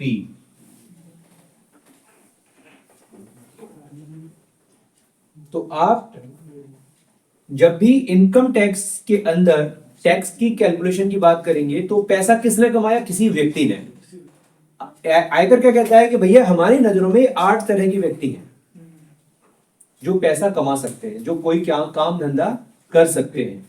तो उसमें से सबसे पहले जो माना जाता है जैसे उसे क्या माना जाता है? इंडिविजुअल, यानी कि आप और हम। फर्म एलएलपी मतलब पार्टनरशिप फर्म या एलएलपी, कंपनीज प्राइवेट लिमिटेड हो या लिमिटेड कंपनीज हो, HUF Hindu undivided family, trust मतलब न्यास। जितने भी ट्रस्ट होते हैं, ट्रस्ट 2 तरह के होते हैं, पब्लिक ट्रस्ट और प्राइवेट ट्रस्ट, है ना। इनका उद्देश्य होता है कुछ लोगों की भलाई के लिए काम करना। वो कुछ लोग या तो एक फैमिली के हो सकते हैं, तो प्राइवेट ट्रस्ट हो गया। मैं एक ट्रस्ट अपना बना दूं और उस ट्रस्ट में मैं और मेरी वाइफ ट्रस्टी हो जाए और फिर हम अपने बच्चों के लिए सब, अब ये ट्रस्ट बच्चों की देखभाल करेगा तो हम जो भी हमारा पैसा होगा ट्रस्ट को दे देंगे। अब ट्रस्ट से ही बच्चों के लिए पैसा खर्च होगा। तो एक कॉन्सेप्ट होता है, चलता है। ऐसे मंदिरों में होता है, कई जगह आपने देखा होगा, वहां उन्होंने देखा कि बहुत विवाद हो रहा है, उन्होंने ट्रस्ट बना दिया। बोले अब ट्रस्ट में क्या हो, ट्रस्टी हो गए। ट्रस्टी अब जो भी जमीन है वहां की, जो भी संसाधन है वो सब ट्रस्ट में चले गए। अब जो खर्च होगा ट्रस्ट करेगा। अब किसी इंडिविजुअल व्यक्ति के अंडर में, कंट्रोल में कोई बात नहीं रही, वो ट्रस्ट में होता है। AOP, BOI, जितने भी समितियां बनती हैं, सोसाइटीज, वो ज्यादातर AOP, BOI में बनती हैं। और आर्टिफिशियल जुडिशियल पर्सन ये होता है जैसे यूनिवर्सिटीज में होता है, यहाँ पर विशेष प्रकार के एक पर्सन माना गया है इन्हें, और इनको विशेष प्रकार के इनकी इनकम को ट्रीटमेंट करने के तरीके बताए गए हैं। तो AJP में चले जाते हैं। सर ट्रस्ट टैक्स के दायरे में आता है सर? ट्रस्ट बिल्कुल टैक्स के दायरे में आता है। देखिए वो बिजनेस एक्टिविटी यदि कर रहा है तो टैक्स तो देना पड़ेगा उसको। होता क्या है, ज्यादातर लोग ट्रस्ट का उपयोग करते हैं कुछ चैरिटेबल एक्टिविटी करने के लिए। मेरी बात को गौर सुनिएगा। चैरिटेबल या रिलीजियस 2 तरह की एक्टिविटीज होती है। चैरिटेबल एक्टिविटीज का मतलब समाज से रिलेटेड काम कर रहे हैं, आप गरीबों को खाना खिला रहे हैं, कोई धर्मशाला आपने बनवा दी, या स्कूल कॉलेज आपने खोल दिए, है ना, या योगा आप कुछ करा रहे हैं, मतलब कुछ ना कुछ आप चैरिटेबल काम कर रहे हैं। और एक होता है रिलीजियस, आप कोई मंदिर है, बड़े बड़े जो अपने देश में मंदिर हैं वो सब ट्रस्ट के अंदर आते हैं, मतलब उनका ट्रस्ट बना हुआ है, उस ट्रस्ट के माध्यम से ही सारा कंट्रोलिंग होती है। तो सरकार ने कहा यदि धार्मिक है तो उसको टच मत करो, तो सरकार ने कई ट्रस्टों को, मतलब रिलीजियस ट्रस्टों को टैक्स से एग्जम्पशन दी है। लेकिन सन 2021 का जो बजट आया था देश में, उसके बाद स्थितियां बहुत बदल गई हैं, क्योंकि ऐसा रहा सिनेरियो के कई लोगों ने ब्लैक मनी को व्हाइट कन्वर्ट करने के लिए इस तरह की चीजों का उपयोग किया। तो सरकार की नजर जब पड़ी तो सरकार ने इसके बहुत नियम सख्त कर दिए। तो अभी इस लेवल पे देखें तो ट्रस्ट देश के अंदर बनते हैं और कई सारे ट्रस्ट एक्चुअल में काम कर रहे हैं जो वाकई में समाज सेवा का और समाज सुधार का काम कर रहे हैं। तो उनकी एक्टिविटीज प्रॉपर होती है, तो वो जब अपना रिकॉर्ड इनकम टैक्स को देते हैं वो पूरा चेक करके उनको एग्जेम्पशन दे देते हैं, मतलब उनको टैक्स नहीं भरना। वही कुछ ट्रस्ट ऐसे भी काम करते हैं जहां कुछ बिजनेस एक्टिविटी शामिल हो गई, उदाहरण के लिए जैसे हम बात करें आप लोगों से एक गौशाला की, एक गौशाला के अंदर गाय को रखना, गाय का पालन पोषण करना, ये सब कैसा एक्टिविटी माना जाता है? चैरिटेबल। ये रिलीजियस नहीं है, चैरिटेबल में आता है। लेकिन यदि उस गौ सेवा के बाद गाय का जो गोबर निकला, गौमूत्र निकला, या जो भी उन्होंने खाद बना करके उसको बेचने का काम किया, फिनाइल बना करके बेचने का काम किया, है ना, तो ये सब चीजें कैसी हो गई? बिजनेस एक्टिविटी में चली गई, क्योंकि यहाँ सेल परचेज वाला शब्द आ गया ना, सेल करेंगे, तो एक प्रकार से क्या हुआ कि वो बिजनेस एक्टिविटी में चला गया। अब यहाँ थोड़ा बाइफरकेशन करके देखना पड़ेगा, उनकी रिसीप्ट कितनी है, वो कितना पैसा कमा रहे हैं, उनको डोनेशन कितना आ रहा है, डोनेशन नगद में आ रहा है या जो है लाइक चेक से आ रहा है या ऑनलाइन आ रहा है। बहुत सारी कंडीशंस लग जाती हैं, उस आधार पर उनकी टैक्सेबिलिटी का निर्धारण किया जाता है। बहुत सारे लोग होते हैं जो महिलाओं को सिलाई कढ़ाई बुनाई का काम सिखा रहे हैं, उन्होंने एक सामाजिक संस्था खोल दी, अब पता चला उनमें जो उन्होंने चीजें बनाई महिलाओं ने, वो बिक रही है और बिकने से पैसा आ रहा है, तो वहां क्या हो गया? बिजनेस एक्टिविटी हो गई। तो उस पर इनकम टैक्स लगता है, लेकिन उसकी कुछ शर्तें हैं, उन शर्तों के बाद ही हम कह सकते हैं कि उस पर इनकम टैक्स लगेगा या नहीं लगेगा। तो ऐसा एकदम से स्ट्रेट फॉरवर्ड कह देना कि टैक्स ट्रस्ट पे नहीं लगेगा या ट्रस्ट पे लगेगा, ये ठीक नहीं होगा। तो उसके लिए हमें थोड़ा देखना पड़ता है चीजों को। चलिए, तो ये पर्सन शब्द समझ में आ रहा है। ये 8 तरह के हैं। आपका जो पैन कार्ड होता है, पैन नंबर, वो 10 कैरेक्टर्स का होता है। उसमें पहले 5 जो होते हैं, जैसे मैं अपना ही पैन नंबर लिखता हूँ, AFZPA 3129G, ये मेरा पैन नंबर है। इसका जो चौथा अल्फाबेट है वो P है। P का मतलब इंडिविजुअल, और A मतलब अग्रवाल, सौरभ अग्रवाल का A। तो ये आपको याद आ रहा होगा, मैंने क्लासेस में बताया हुआ है कि पैन कार्ड का जो चौथा और 5वां लेटर होता है, अल्फाबेट होता है, वो एक कोड वर्ड होता है। और ये कोड वर्ड के अंदर 8 तरह के, चौथा 8 तरह के चीजें बताता है। इंडिविजुअल के लिए होता है P, फर्म के लिए F, कंपनी के लिए C, HUF के लिए H, ट्रस्ट के लिए T, EOP के लिए A, BOI के लिए B और AGP के लिए J। चौथा लेटर इन 8 में से कोई है तो आप ये देख के कह सकते हैं किस तरह का पैन कार्ड है। और चूंकि हम और आप इंडिविजुअल में सरनेम रखते हैं, तो हमारे सरनेम का पहला अक्षर यहां आ जाएगा, और ये इनके अलावा कुछ है तो उनके नाम का पहला अक्षर यहां आ जाएगा। ये बहुत कॉमन सी नॉलेज है जो हम पहले भी 1-2 बार आपसे शेयर कर चुके हैं, तो इस विषय में हम ज्यादा डिटेल में नहीं जाएंगे। तो अभी हमने क्या क्या सीख लिया कि इनकम टैक्स एक डायरेक्ट टैक्स होता है जो हर व्यक्ति पर लगाया जाता है, एज अ फाइनेंशियल बर्डन पे करना होता है। इसे हम क्या करते हैं, एक साल में जो पैसा कमाते हैं, जैसे हमने अपने यहाँ फाइनेंशियल ईयर बोला, उसके ऊपर टैक्स भरने की जिम्मेदारी अगले साल में होती है, जैसे हम क्या कहते हैं, असेसमेंट ईयर। और ये 8 तरह के व्यक्तियों पर अलग अलग तरह के रूल्स लागू होते हैं। पार्टनरशिप फर्म के रूल्स थोड़े अलग हैं, कंपनीज के रूल्स थोड़े अलग हैं, HUF के रूल्स और इंडिविजुअल के लगभग जैसे चलते हैं। सोसाइटी ट्रस्ट के रूल्स अलग होते हैं। तो आप किस तरह के मॉडल में हैं व्यापार करते समय या पैसा कमाते समय, उसके आधार पर आपकी टैक्सेबिलिटी का निर्धारण किया जाएगा। तो उसके रूल्स आपको उतने समझने पड़ेंगे, याद रखने पड़ेंगे। अब चूंकि आप अकाउंटिंग फील्ड में आगे जाने वाले हो, तो आपको भी नहीं मालूम कि आपको पार्टनरशिप फर्म मिलेगी या आपको लाइक पार्टनरशिप फर्म मिलेगी या कंपनी मिलेगी।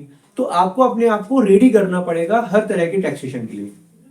कुछ चीजें कॉमन है, कुछ चीजें कॉमन क्या कैसे हैं, जैसे कि मैं आपको बताऊंगा आगे कि कैश डिपॉजिट करने की या कैश उधार लेने की क्या लिमिट्स होती हैं ना, खर्चों के विषय में है। कुछ चीजें कॉमन है और कुछ चीजें पर्सन स्पेसिफिक होंगी। तो देखिए, ये टॉपिक है आज हम सीख रहे हैं, बात कर रहे हैं। इसका उद्देश्य आपके अंदर कुछ बीज डालना है।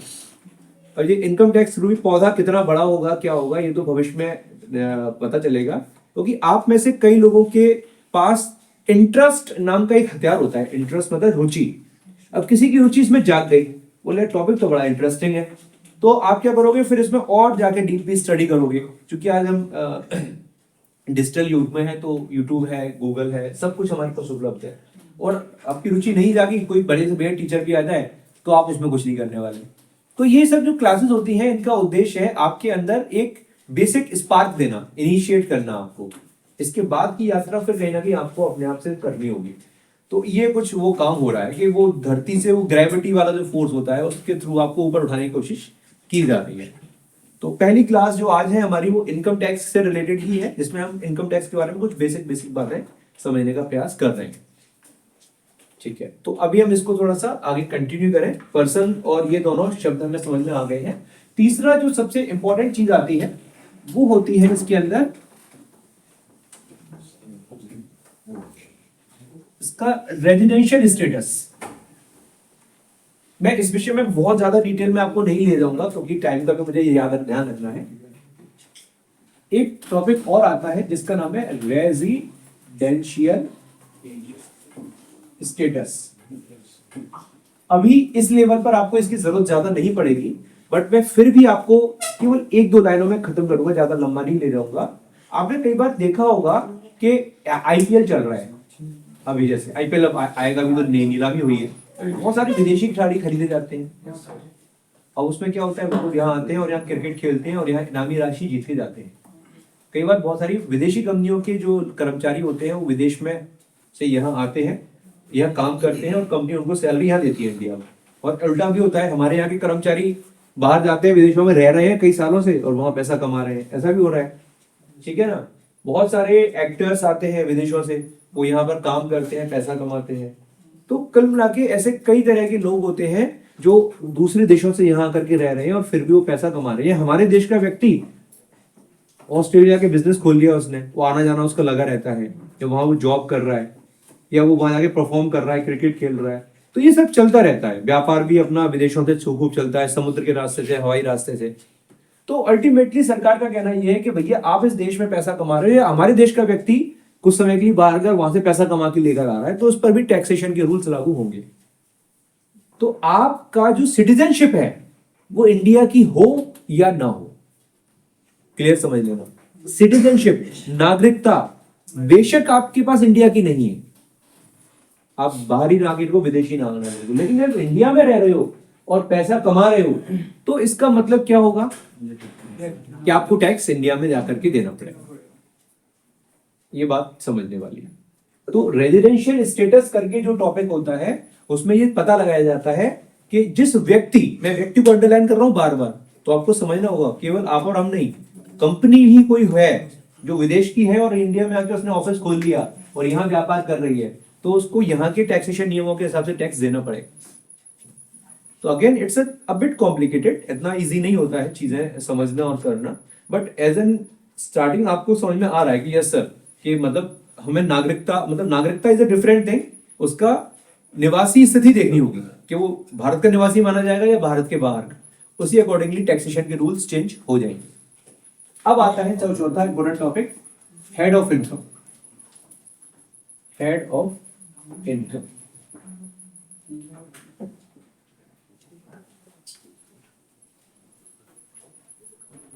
कौन कौन से हेड होते हैं? अच्छा, मैं शुरुआत ऐसे ही करता हूं इस टॉपिक की, जिसमें ये बताया जाता है कि जैसे हमारे शरीर को 5 तत्वों से मिला हुआ बोला जाता है, जल, अग्नि, वायु, पृथ्वी, आकाश। याद रखने के लिए बताता हूं ताकि आप याद, ठीक उसी प्रकार इनकम टैक्स में जो इनकम शब्द है वो 5 चीजों से मिलकर बनती है। 5 चीज, वो क्या क्या है एक एक करके हम इसको देखेंगे। सबसे पहले जो इनकम का सोर्स होता है वो माना जाता है income from salary.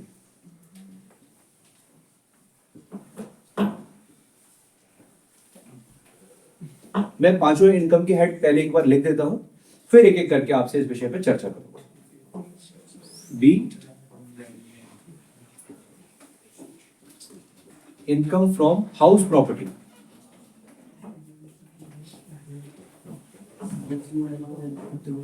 Number 3, income from business और प्रोफेशन। कृपया बातें ना करें, कोई प्रश्न हो तो आप बड़े बेझिझक होकर पूछ सकते हैं। इनकम फ्रॉम बिजनेस और profession, income from capital gain.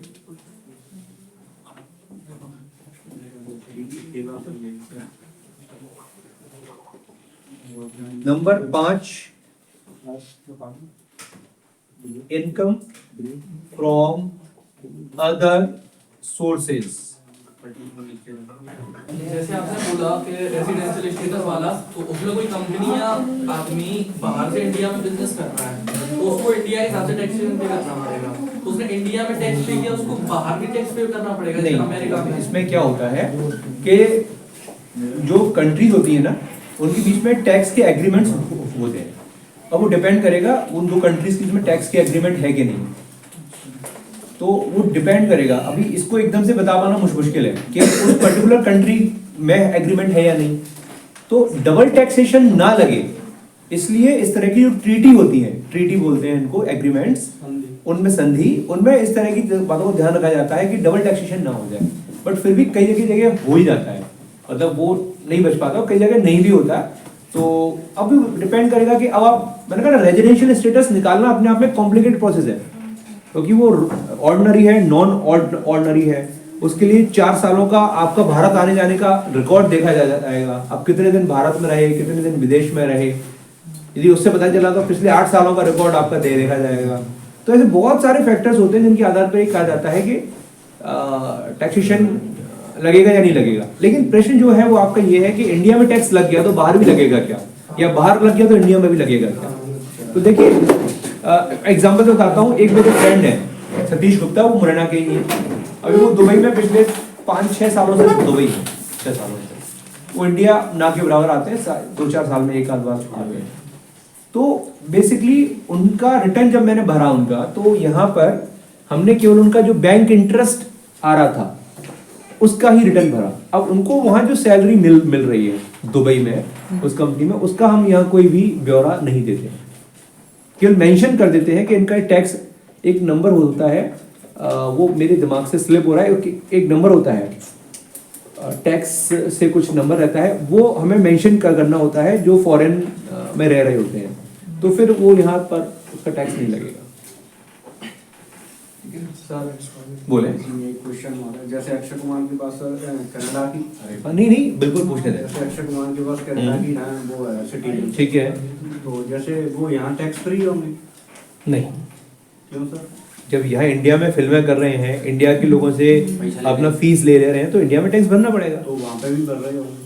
अब इंडिया, वहाँ कनाडा में उनके पास कितना प्रॉपर्टी है या वहाँ क्या इनकम कमा रहे हैं, ये तो अब कहना मुश्किल है मेरे लिए। अच्छा, उस पर डिपेंड करता है। हाँ भाई, वहाँ उनकी प्रॉपर्टीज हो, वहाँ उनको रेंटल इनकम आ रही हो, तो देना पड़ेगा। अब भाई बहुत सारे फिल्म एक्टर्स ने या क्रिकेटर्स ने दुबई में फ्लैट लेके डाल दिए, अब वो प्रॉपर्टीज वहाँ उनकी पड़ी हुई हैं, या लंदन में लेके डाल दिया। बिजनेसमैन तो आजकल ले ही लेते हैं, कोई बड़ी बड़ी बात नहीं है। तो अब वो हर जगह का टैक्सेशन अलग अलग हो गया। अब वो इंडिया में लगेगा नहीं लगेगा, ये कहने के लिए बहुत सारे फैक्टर्स को गोवर थ्रू करना पड़ेगा, तब मैं ये बात आपसे कुछ कह पाऊंगा। मोटे तौर पर तो ये कहा जाए जहाँ इनकम कमाई वहाँ टैक्सेबल होगी, जहाँ इनकम कमाई वहाँ टैक्सेबल होगी। लेकिन रेजिडेंशियल स्टेटस के हिसाब से भी कई बार क्या होता है कि वहाँ भी टैक्स लगेगा और यहाँ भी टैक्स लगेगा, तो वो अभी कह पाना मुश्किल होगा। बट मोटे स्तर पर जहाँ पैसा कमाते हो टैक्स प्राथमिक तौर पर वहाँ देना पड़ेगा। चलिए अब शुरू करते हैं। वो ये टॉपिक बहुत टाइम लेने वाला है हम लोगों का, और इसके बाद जो टॉपिक आएगा टैक्स की कैलकुलेशन, स्लैब्स वगैरह, उसमें भी टाइम लगेगा। तो अभी हम यहाँ बात कर रहे हैं हेड ऑफ इनकम्स की, इनकम हेड्स की। तो ये 5 तरह के हैं: income from salary, income from house property, income from business, income from capital gain and income from other sources. पहला हम लिख लेते हैं इनकम फ्रॉम सैलरी। सैलरी शब्द आते ही आपके और हमारे दिमाग में जो सबसे पहला शब्द आता है वेतन। तो मैं कुछ चीजें इसके माध्यम से क्लियर करना चाहूंगा। जब भी इनकम फ्रॉम सैलरी की बात की जाएगी इनकम टैक्स में, तो वहां पर केवल सैलरी नहीं आएगी, केवल सैलरी नहीं आएगी। वहां क्या आएगा?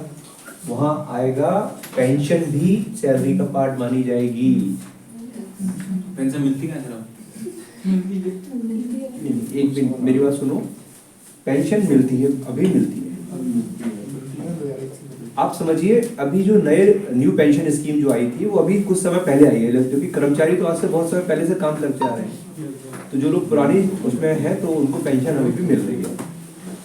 पेंशन 2 तरह की होती है, एक तो मिलती है आपको, मतलब आपसे मतलब जिसने काम किया उसे, और दूसरा आपके फैमिली को। यानी कि यदि कोई डेथ हो गई किसी की तो उसके वाइफ को, जैसे किसी के हस्बैंड की डेथ हो गई तो कई बार उसकी वाइफ को पेंशन मिलने लगती है या फैमिली मेंबर्स को मिलने लगती है, तो वो पेंशन यहाँ नहीं आएगी। सैलरी शब्द जब भी आता है तो इसके अंदर एक बहुत मोटा कंसेप्ट हमेशा ध्यान रखिएगा, आप किसी को मिलने वाले पैसों को सैलरी तभी कह सकते हैं जब पैसा देने वाले और पैसा लेने वाले के बीच में एम्प्लॉयर एम्प्लॉय का रिलेशनशिप हो।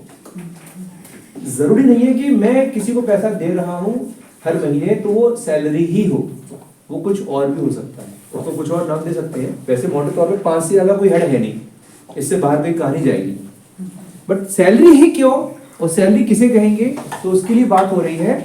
वो क्या कि सैलरी का मतलब एम्प्लॉयर एम्प्लॉय का रिलेशनशिप होना, यदि ये है तो ही आप सैलरी में जाएंगे। तो पेंशन में क्या बात आई कि जिसने काम किया, जिसने जॉब की, वो हो गया रिटायर।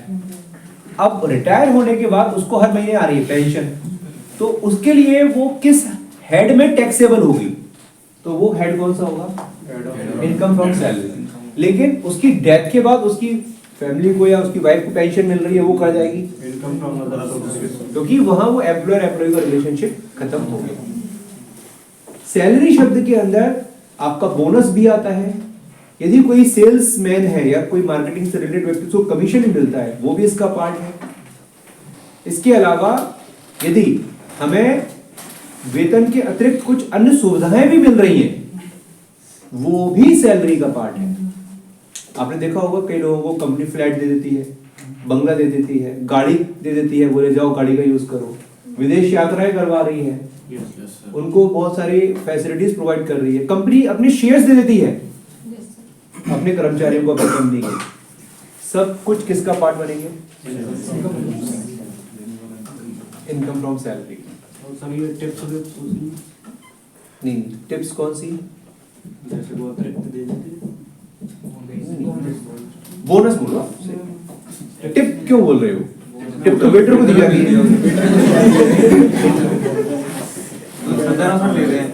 नहीं, कंपनी ने दिवाली का बोनस दिया, कंपनी को भी बहुत बड़ा प्रोजेक्ट मिल गया, एक टीम ने बहुत मेहनत की, 10-15 लोगों ने, और कंपनी को वो प्रोजेक्ट मिल गया। कंपनी ने बोला ये लो बोनस जाओ, या कंपनी ने कभी बहुत की एम्प्लॉय होते हैं ना, की एम्प्लॉइज, उनको बहुत सारे बेनिफिट्स देती है, उनको नौकर चाकर भी दे रखे हैं, उनको बंगला भी दे रखा है, उनको घूमने फिरने जाने के लिए फैसिलिटीज मिलती है, टेलीफोन भी कंपनी का, सब कुछ कंपनी का, क्योंकि वही कंपनी को कमा के दे रहा है। तो इनकम टैक्स का कहना ये है कि भैया तुम्हें कुछ भी मिल रहा है सैलरी के अतिरिक्त, क्योंकि मिल तुम्हारी जॉब की वजह से रहा है ना, यदि वो चीजें तुम्हें नहीं मिलती तो तुम उनके लिए पैसा मांगते कंपनी से, तो तुम्हें सैलरी हेड में लेना पड़ता है। तो इसलिए जो सुविधाएं भी मिली हैं वो भी सैलरी का पार्ट है। इसके अतिरिक्त जब कभी रिटायरमेंट होता है, ग्रेचुटी आती है, लीव एनकैशमेंट आता है, या आपका पीएफ आ रहा है, या कई बार हम लोग वीआरएस ले लेते हैं, वीआरएस, सब कुछ इसी का पार्ट है। तो आप मॉडर्न स्तर पर एक बात समझ लीजिए, क्योंकि इनकम टैक्स में डिटेल में जाने का समय भी नहीं है और ना हमारा कोई ऐसा कोई विशेष उद्देश्य, बट एक मॉडर्न स्तर पर हम समझ गए जैसा salary is a very broad head, जिसमें बहुत सारी चीजें शामिल हो सकती हैं। इसमें अलाउंसेस आते हैं, बच्चों की पढ़ाई लिखाई के लिए मिला, भर्ती वर्दी भत्ता, आने जाने का भत्ता, महंगाई भत्ता है ना, मेडिकल भत्ता, बहुत तरह की जो एक्स्ट्रा पैसा मिलता है वो सब सैलरी हेड में आता है। तो इनकम फ्रॉम सैलरी जो है वो क्या कह रहा है कि भैया आपको किसी भी व्यक्ति से एज एन एम्प्लॉयर और एम्प्लॉई आपको पैसा मिल रहा है, तो वो सैलरी हेड में जाएगा। तो बोले सर ऐसा कौन सा एग्जांपल हो सकता है जहां वो सैलरी हेड में ना जाए, तो एक सबसे अच्छा एग्जांपल मेरे को लगता है हमारे एमपी एमएलएस का। आपको मालूम है एमपी एमएलएस को सैलरी मिलती है, लेकिन आपको मालूम है वो सैलरी हेड में नहीं जाती। क्यों? क्योंकि जब आप चुनाव लड़ते हैं, मतलब ये लोग, और जब जीतते हैं तो उस समय एक बहुत कॉमन सेंटेंस है, हम तो जनता के नौकर हैं, ऐसा कहा जाता है। आप हम तो जनता के नौकर हैं, जनता के सेवक हैं और प्रधान सेवक हैं, ऐसा जो भी मोदी जी ने बोला। तो सच्चाई भी ये है कि जनता ने इन्हें चुन के भेजा है, लेकिन हो क्या रहा है, ये किसी के नौकर नहीं है, ये वाकई में जनता के ही नौकर है। ऐसा कहते हैं हम लोग, सेवक है, नौकर है, जो भी शब्द यूज करें। अब इसमें क्या होगा, इनको लेकिन ऑफिस चलाने के लिए, अपने क्षेत्र के विकास के लिए या उस काम को करने के लिए जो भी चुनी हुई सरकार है वो क्या करती है, इनको एक फिक्स अमाउंट देती है। लेकिन वो चुनी हुई सरकार और इन चुने हुए विधायक या सांसदों के बीच में यदि कोई एम्प्लॉयर एम्प्लॉय का रिलेशनशिप नहीं है तो इन्हें जो पैसा मिल रहा है वो सैलरी हेड में जा ही नहीं सकता। लेकिन यदि यही एमएलए या यही एमपी को सरकार में कोई पद मिल गया, स्वास्थ्य मंत्रालय, कृषि मंत्रालय, रक्षा मंत्रालय, अब ये लोग क्या कर रहे हैं, सरकार के कहने पर एक विशेष प्रकार के विभाग के प्रमुख बन के बैठ गए। तो अब ये सरकार के कहने पर वो काम कर रहे हैं जो सरकार कह रही है। तो यहां पर सरकार और उनके बीच में क्या डेवलप हो गया, एम्प्लॉयर एम्प्लॉय का रिलेशनशिप। तो वहां जो उनको पैसा मिलेगा वो किस साइड में जाएगा, सैलरी में। और जबकि जो है सिंपल जो एमपी एमएलए, जैसे हमारे यहाँ के विधायक श्री शिवमंगल सुमन जी हैं, वो क्या नाम उनका, शिवमंगल तोमर जी, शिवमंगल सिंह तोमर जी हैं। अब वो यहाँ के सांसद हैं, और वो सांसद हैं तो वो पार्लियामेंट जाते हैं, बाकायदा वहाँ बैठते हैं और सब चीजें चलती हैं। लेकिन चूंकि उनके पास कोई मंत्री पद नहीं है तो उनको जो भी पैसा मिलेगा वो पैसा basically income from other sources में जाएगा। या विधायक महोदय हैं हमारे यहाँ के, जो भी एक्सवाइजेड व्यक्ति है। लेकिन वही कलेक्टर, एसपी जो काम कर रहे हैं वो गवर्नमेंट के अंडर में काम कर रहे हैं, तो उनको जो पैसा मिलता है वो सैलरी हेड में जाएगा। तो गवर्नमेंट कहेगी यहाँ रुको तो यहाँ रुकना पड़ेगा, यहाँ जाओ तो वहाँ जाना पड़ेगा। यही होता है एम्प्लॉयर एम्प्लॉय की रिलेशनशिप का मतलब क्या है कि भैया एक व्यक्ति कह रहा है कि तेरे को इतने बजे यहाँ रुकना है तो रुकना पड़ेगा, जाना है तो जाना पड़ेगा। तो ये एक बहुत बड़ा डिफरेंस है जो आपको यदि समझ में आ गया तो आपको पता चलेगा कि बेसिकली पैसा जो मिल रहा है वो हमेशा सैलरी नहीं होती। एक दूसरा एग्जांपल देके हम बस बात को खत्म करते हैं। कई बार आपने देखा होगा कि हम कॉलेजों में जा रहे होते हैं या स्कूलों में जा रहे होते हैं पढ़ाने के लिए। एक तो स्कूल कॉलेज आपको रेगुलर बेसिस पर रख लेता है, एक बार हम गेस्ट लेक्चर के रूप में जाते हैं, हर दिन 2 लेक्चर लेने गए और वापस आ गए, उसके एवरेज में आपको ऑफिस कॉलेज पैसा दे रहा है। अब वो यदि कर्मचारी होते तो आपका पूरा रूल्स कॉलेज स्कूल कॉलेज के इंस्टीट्यूशन के लागू होते, पर आप तो अपनी इच्छा से जाते हो, इच्छा से आ रहे हो। ये डॉक्टरों के साथ होता है कई बार, सरकारी अस्पतालों में बहुत सारे डॉक्टर्स क्या करते हैं, बिना नौकरी किए हुए काम कर रहे हैं, उनका अनुबंध हो गया कि भैया हम आपके यहाँ सरकारी अस्पताल में सेवाएं देंगे। तो एक ही विभाग में 2 डॉक्टर आ रहे हैं, एक डॉक्टर तो गवर्नमेंट के पेरोल पर है, तो गवर्नमेंट कहती है तुम्हारी ड्यूटी वहां लगेगी, तो जाना पड़ेगा। इस डॉक्टर के साथ में उतनी तरह की बंदिशें नहीं हो पाती है, क्योंकि ये ऐच्छिक है, जा रहा है, कल मना कर देता मुझे नहीं जाना तो नहीं जाना, क्या क्या ही करोगे आप, ठीक है ना। तो एक छोटे छोटे एग्जाम्पल है जिसके माध्यम से हम समझने का प्रयास कर रहे हैं कि सैलरी हेड अपने आप में एक बड़ा हेड है काफी, क्योंकि हमारे देश के अंदर एक बहुत बड़ा हिस्सा है लोगों का जो जॉब ही कर रहा है, तो उनको जो पैसा मिलता है एज अ सैलरी, उसको डिफाइन करना और उसको कैलकुलेट करना इट्स अपने आप में चैलेंज है। तो इस चैलेंज को कम करने के लिए सरकार ने क्या किया, सरकार ने यहाँ पर एक विशेष प्रकार की सुविधा दी हुई है। ये अभी हम कौन से असेसमेंट ईयर में चल रहे हैं और आने वाला असेसमेंट ईयर कौन सा होगा, असेसमेंट ईयर 25-26 से सरकार ने एक इसमें विशेष सुविधा दे दी कि आपको 75,000 रुपए तक का क्या मिलेगा, स्टैंडर्ड डिडक्शन।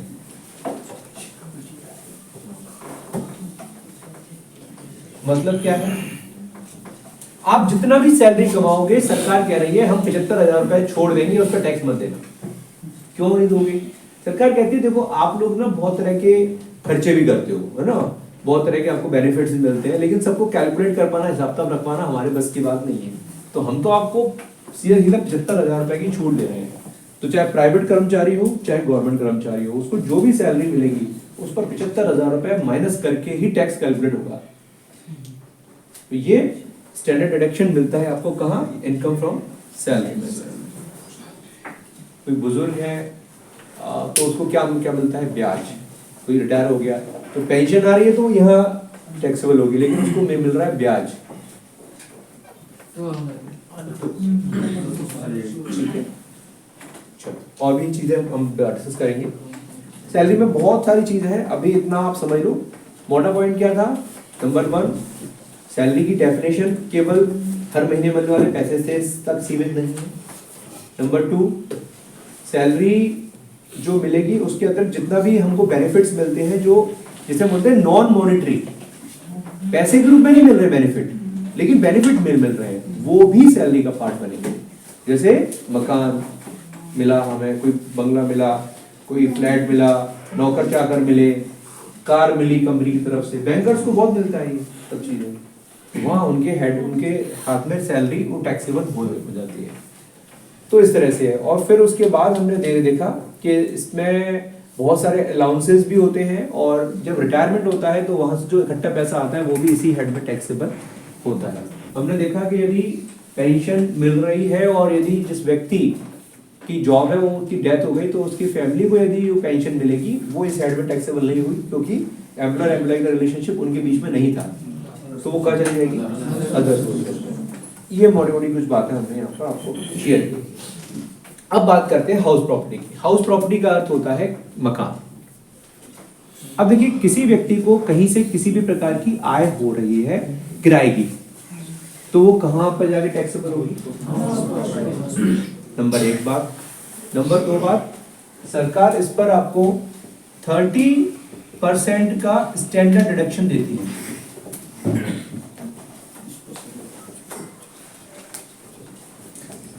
मतलब आप जो भी किराए की आय कमा रहे हो उस पर आपको सीधा 30% का छूट मिल जाएगा। क्यों? आप म्युनिसिपल टैक्सेस भी चुकाओगे, आप उसकी मेंटेनेंस भी कराओगे। भाई आप प्रॉपर्टी कोई आपकी है तो साल भर में ऐसा तो है नहीं कि आप बना के छोड़ दिए और कैसे चल रहा है, तो कई प्रॉपर्टीज में मेंटेनेंस के कार्य बहुत होते हैं। अब सरकार कह रही है कि हम अपने खर्चों का हिसाब किताब मांगने बैठेंगे तो क्या होगा, बहुत मुश्किल हो जाएगी, लोग फिर फर्जी रसीदें लगाने लगेंगे। आप समझो ना, जो 75,000 रुपए की छूट दी जा रही है उसके पीछे भी बहुत सारे लॉजिक थे। सरकार आपको बहुत तरह की मेडिकल रिम्बर्समेंट प्रोवाइड करती थी, ट्रेवलिंग से रिलेटेड रिम्बर्समेंट देती थी, रिम्बर्समेंट सॉरी गलत वर्ड यूज कर रहा हूँ, मैं बात करना चाह रहा, सरकार को छूट देती थी। अब लोग क्या करने लगे, उसमें फर्जी बिल लगाने लगे। सरकार कह रही है यार ये तो बड़ा लफड़ा है, अब कौन चेक करे सही है या नहीं है, तो उठा के उन्होंने स्टैंडर्ड बोल दिया, बोले सबको दे दिया, बोले छोड़ो चक्कर छोड़ो हिसाब किताब रखने। तो ये अभी मैं आपको आगे जो बताऊंगा चीजें उसमें आपको पता चलेंगी कि सरकार का जो आगे आने वाले टाइम में जो लक्ष्य है, एम है, वो यही है कि टैक्सेशन को सिंपल कर दिया जाए। अभी रिसेंटली 2024 में मोदी गवर्नमेंट दोबारा आई थी चुन करके, आपको शायद पता है या नहीं, आई डोंट नो, बता देता हूँ। हमारे देश का बजट आता है 1 फरवरी को, लेकिन जिस साल चुनाव होने होते हैं उस साल कंप्लीट बजट नहीं आता, इंटरनल और वैसा हो गया। वो इंटरनल बजट आता है। फिर जब सरकार चुनी जाती है उसके बाद वो पूरा बजट पेश करती है। तो अभी जब 23 जुलाई को जब पूरा बजट पेश किया गया था तो वहां पर सरकार ने इस चौथे हेड में बहुत चेंजेस किए हैं, और उसका जो ओवरऑल क्रक्स निकल के आया वो यही था कि सरकार इजी करना चाह रही है, सरकार चीजों को सरल करना चाह रही है ताकि लोग टैक्स भरने से झिझके ना और बड़े आसानी से टैक्स भर पाए। क्या चेंजेस हुए हैं हम बात करेंगे।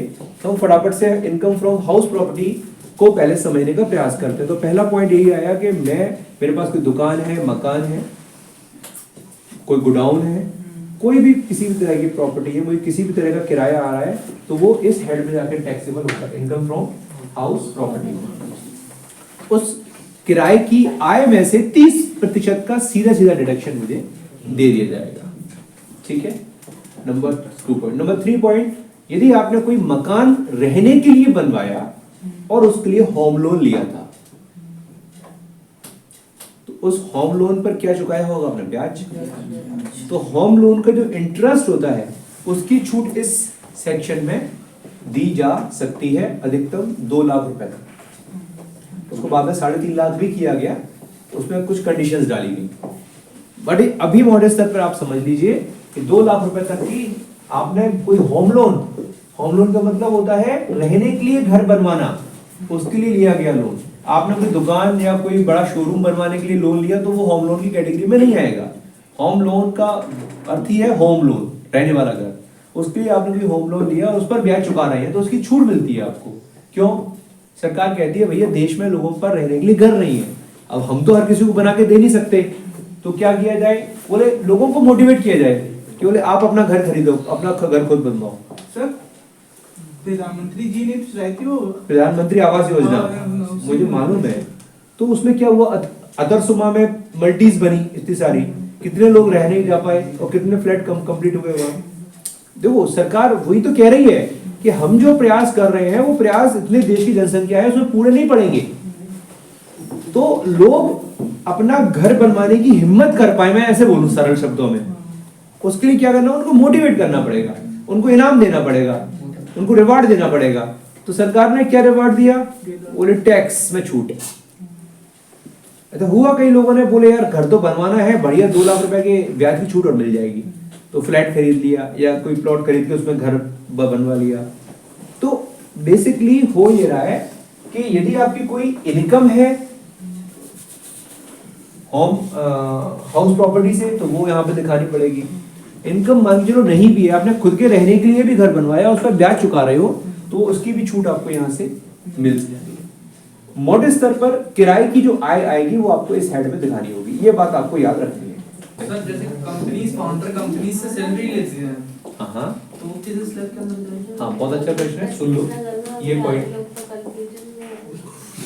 इनकम टैक्स को लेकर के।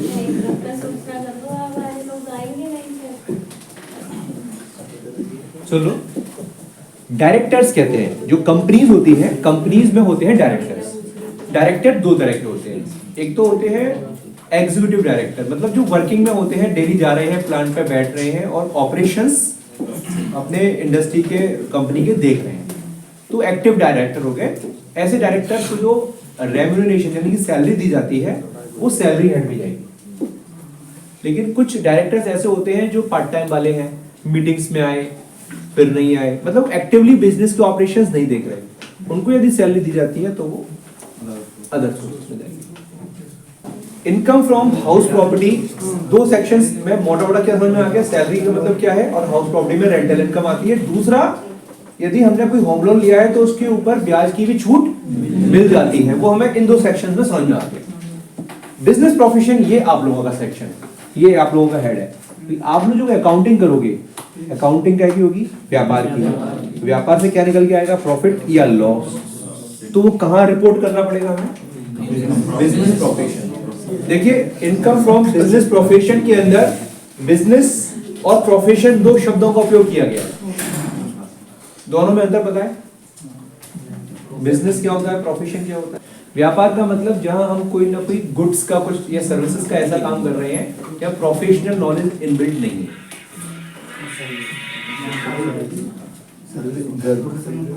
स्टूडेंट सुनिए मेरी बात, बिजनेस का अर्थ जैसे मैं योग का कर रहा हूं, अभी जैसे मैं अपनी बात करूं, ये प्रोफेशनल कैटेगरी में नहीं जाएगा एज पर इनकम टैक्स, ये जाएगा बिजनेस कैटेगरी। कहने को सर्विस है but still it is a business.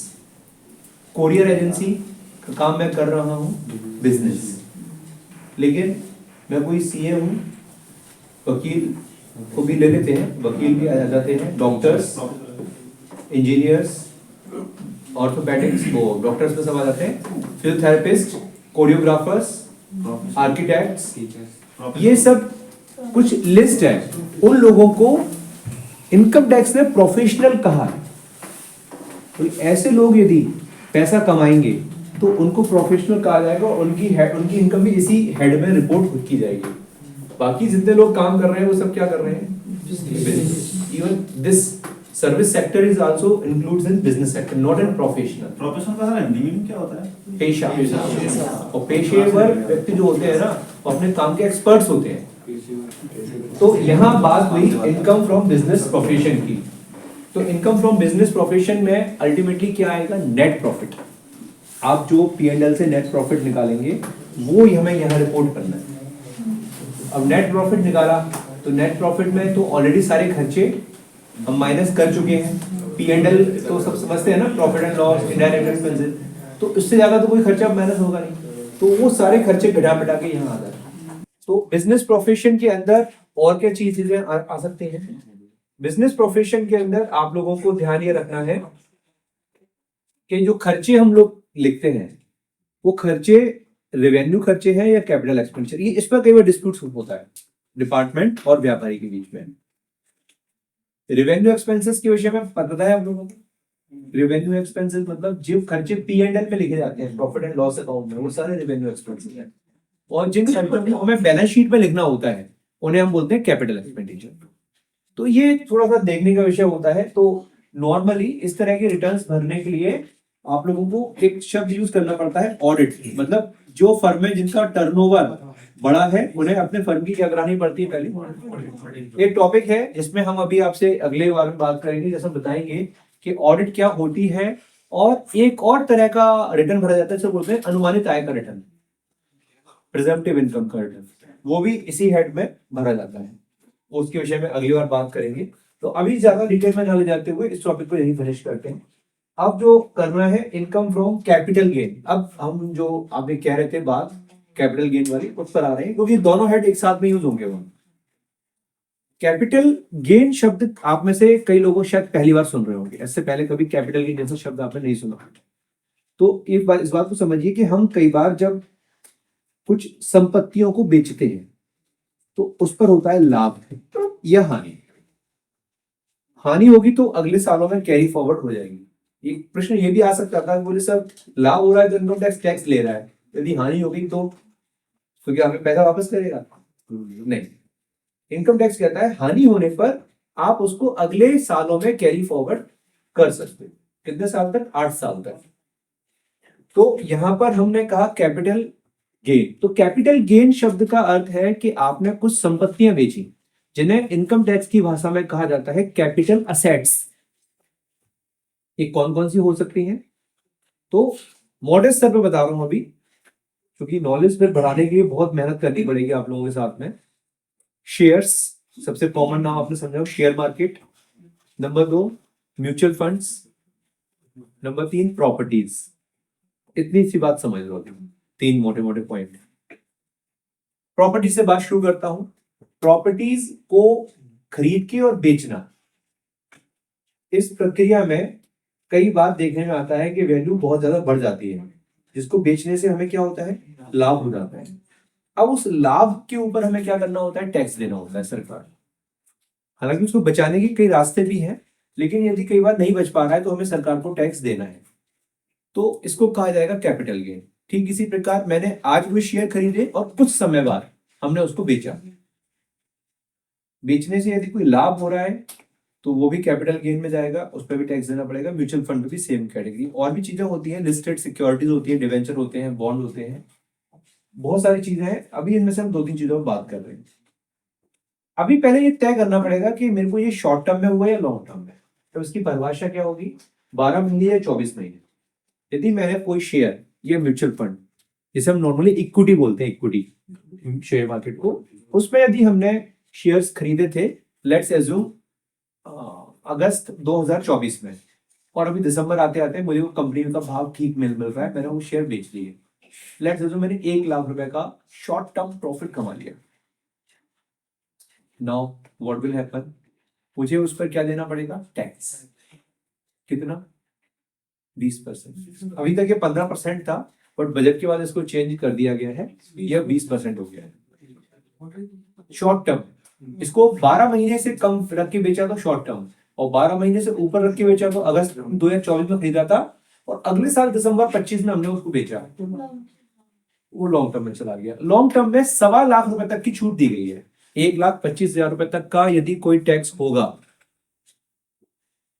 Gain, उदाहरण 5 लाख के शेयर खरीदे और 6.25 लाख के बेचे या 6.5 लाख के बेचे, तो 1.25 लाख मतलब 1.5 लाख रुपए का गेन हो गया मेरा मोटा मोटा। 1.5 लाख रुपए में से 1.25 लाख रुपए तक के इनकम पे टैक्स नहीं देना है, एग्जेम्प्ट हो गया। 1 लाख का गेन हुआ तो कोई टैक्स नहीं लगेगा। लेकिन यदि वो 1 साल से ऊपर हो चुका है और जो है 1.25 लाख से ऊपर का गेन हो रहा है, तो मेरे को 12.5% का टैक्स देना पड़ेगा। जो अभी जुलाई का जो बजट आया था उससे पहले ये था 10%, उसको बढ़ा के कितना कर दिया गया? 12.5%। और जो शॉर्ट टर्म पर 15% था उसको बढ़ा के कर दिया गया 20%। सर पूरे प्रॉफिट पर लगेगा? प्रॉफिट अधूरा कैसे होता है? उनको छूट मिल जाएगी उस पर, उसके बाद जो बचेगा। नहीं, मैंने कहा ना छूट पहले मिलेगी 1.25 लाख रुपए की, यदि लॉन्ग टर्म है तो। शॉर्ट टर्म में कोई छूट नहीं है।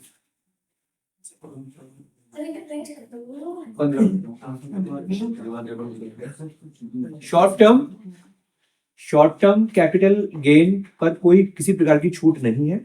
लॉन्ग टर्म पर 1.25 लाख तक की छूट है। 12.5% का इसमें क्या मिलेगा हमको, कैपिटल गेन टैक्स लगेगा।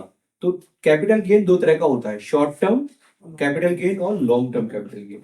ये हम बात कर रहे हैं इक्विटी ओरिएंटेड, मतलब जो शेयर मार्केट से रिलेटेड है। इसके अलावा कुछ भी है जैसे कि प्रॉपर्टीज, उनके लिए ये लिमिट है 12 की जगह 24 महीने की। 24 महीने से पहले यदि आपने कोई प्रॉपर्टी खरीद के बेच दी तो शॉर्ट टर्म कैपिटल गेन में चले जाओगे और 20% का टैक्स उसमें रहेगा। और लॉन्ग टर्म में गए आप तो वहां पर वही 12.5% का टैक्स आपके ऊपर लगेगा। इसमें कुछ कहानियां और भी थी, बट उसमें कुछ कहानियों को शॉर्ट किया गया है। मैंने कहा ना, सरकार का उद्देश्य क्या है, टैक्सेशन को सरल करना। अब वो कहानी बताने बैठूंगा तो 15 मिनट उसमें लगेंगे, उसको आज हम शेयर नहीं करेंगे, उसको अगले वीडियो में मतलब अगले उसमें शेयर करेंगे। तो अभी अपने मॉडल स्तर पर आगे तुम यहाँ से जाओगे तो 5 हेड अपने इनकम के दिमाग में लेके जाओगे। और कैपिटल गेन के बाद आता है सबसे लास्ट है income from other sources. Other sources जो कुछ इन चारों हेड में नहीं आ रहा वो 5वें में जाएगा।